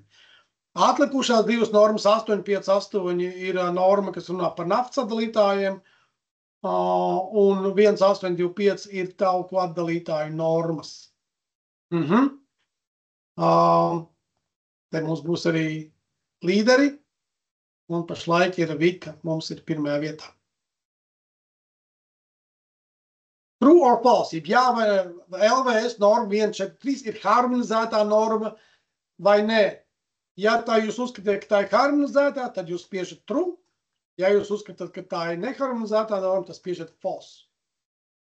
9 sekundes palika mums līdz atbildes sniegšanai. Šoreiz jau mums ir veiksmīgāk atbild. Vēl mums trūkst atbildes. 22 atbildes. Jā, lielākā daļa atbildēja pareizi. 1433 norma ir harmonizētā norma. 143 tas nozīmē to, ka būs izstrādājumiem gan CE marķējums, gan jūs droši varat prasīt eksploatācijas īpašības deklarācijas. Jā. Labi. Kas mums mainās šeit? Pagaidām līderos palikusi Vika. Trešais jautājums, arī true un false. Vai EN124 ir harmonizētā norma? Jā, punktveida risinājums. Vai tā ir harmonizētā norma? Jā, mēs noskaidrojām, ka 1433 ir, bet vai šī norma ir harmonizētā? True or false? Jā vai ne?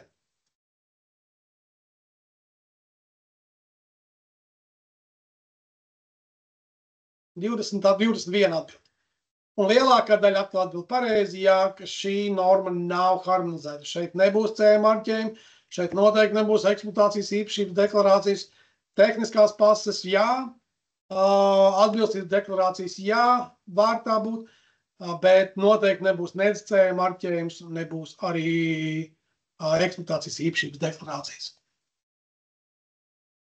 Līderi mums nemainās.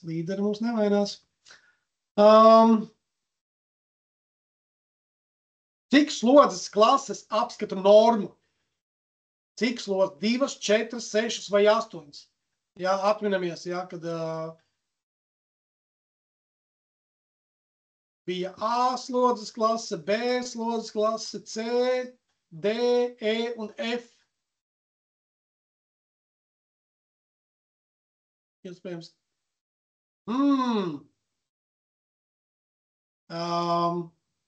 Kādam likās, ka ir 8. Jā, pareizi atbildi ir 6, jā, 4, tas bija bišķiņ maldinošais, jā, jo jā, ceļa infrastruktūrā mums ir 4 slodzes klases līdz D400, bet papildus vēl nāk klāt 2 industriālā E600 un lidostu F900.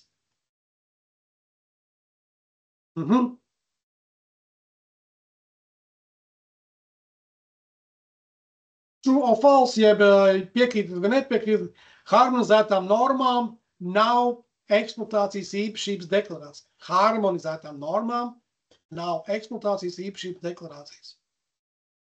Taisnība vai ne?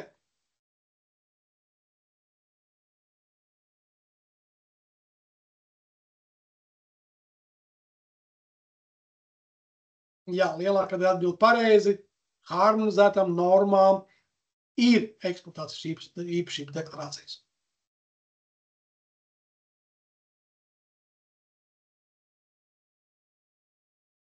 Sestais jautājums no 11. Kuru no zemāk minētām ir slodzes klase saskaņā ar Eiropas Savienības normatīvu 1433? R50, N250, E600 vai K3?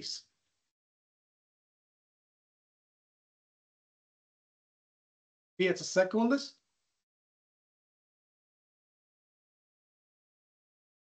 Jā. No visām šīm slodzes klasēm tikai viena ir saskaņā ar 1433. Pārējās slodzes klases arī ir slodzes klases, bet tās ir citas normas, tās runā par iekšējiem risinājumiem. Tā ir norma 1253. R50 ir domāta roku pārvietošana. Te ir zinām mērā kaut kāda korelācija starp N250 un C250, bet no Eiropas normatīva 1433 viedokļa pareizā atbilde ir E600, jeb trešā atbilde.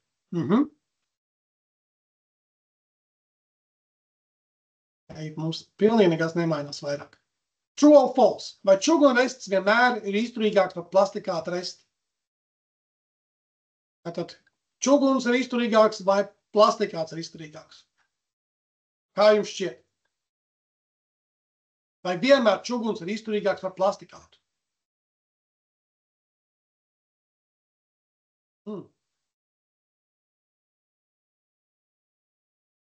Šeit es jūs noķēru, vai ne? Čuguna, respektīvi rešķu materiāls nenosaka izturīgi.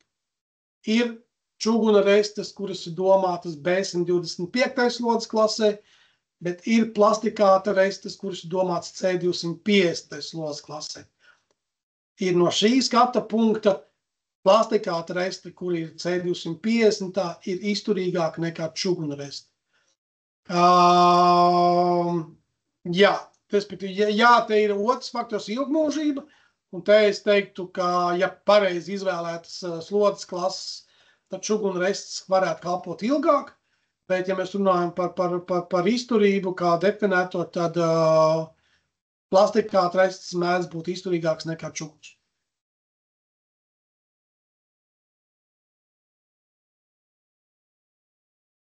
Astotais jautājums. Kura reste ir izturīgāka? Un šeit pievēršiet uzmanību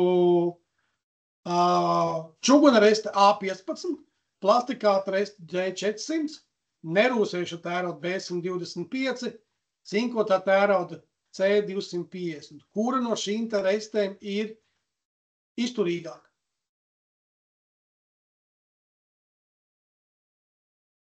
Lielākā daļa noķēra pareizi to domu, ka materiāls šī gadījumā nespēlē nekādu nozīmi. Šeit būtiskākais ir deklarētā slodzes klase, un šī gadījumā no visām šīm 4 slodzes klasēm D400 ir tā, kas ir visizturīgākā.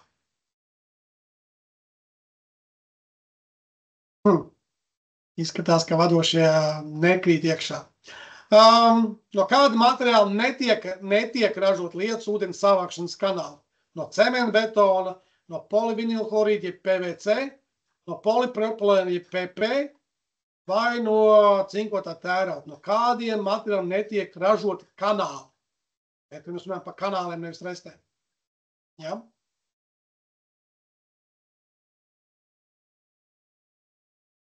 Lielākā daļa tā kā ir zinoši, jā, es gan to laikam neminēju, jā, bet mēs minējām, ka mums ir cementbetona kanāli, mēs minējām, ka mums ir polipropilēna kanāli, ja PP kanāli, plastikāta kanāli, un ir arī tie cinkotie tērauda kanāli, kurus Latvijā bieži neizmanto, bet tomēr viņi ir. Polivinilhlorīds, ja PVC, ja latviski laikam būtu PVH, ja PVC kanāli tādi nav, un tas lielā mērā ir saistīts ar to, ka tas ir materiāla izturība, jā, un tas ir pareizi atbilde, ka PVC kanāli neeksistē. Vismaz es nezinu tāds. Jā. Pirmspēdējais jautājums. No kāda materiāla netiek veidotas restes? No karbona, no polimēra betona, no nerūsējuša tērauda vai no ķeta?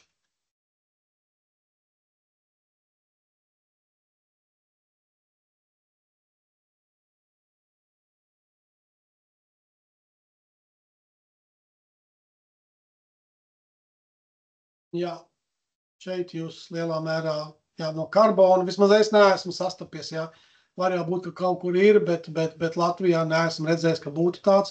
Polimēra betona restes mums ir monolītos lējumos, nerūsējušies tērauds ir piemēros redzējām, jā, no ķets ir tas pats, kas čuguns, tā arī tāds restes mums ir. Sīva cīņa par otro vietu. Un pēdējais jautājums. Kā iedalās kanāla tipi saskaņā ar LVS 1433? A un B kanāli, E un F kanāli, I un M kanāli vai D un C kanāli?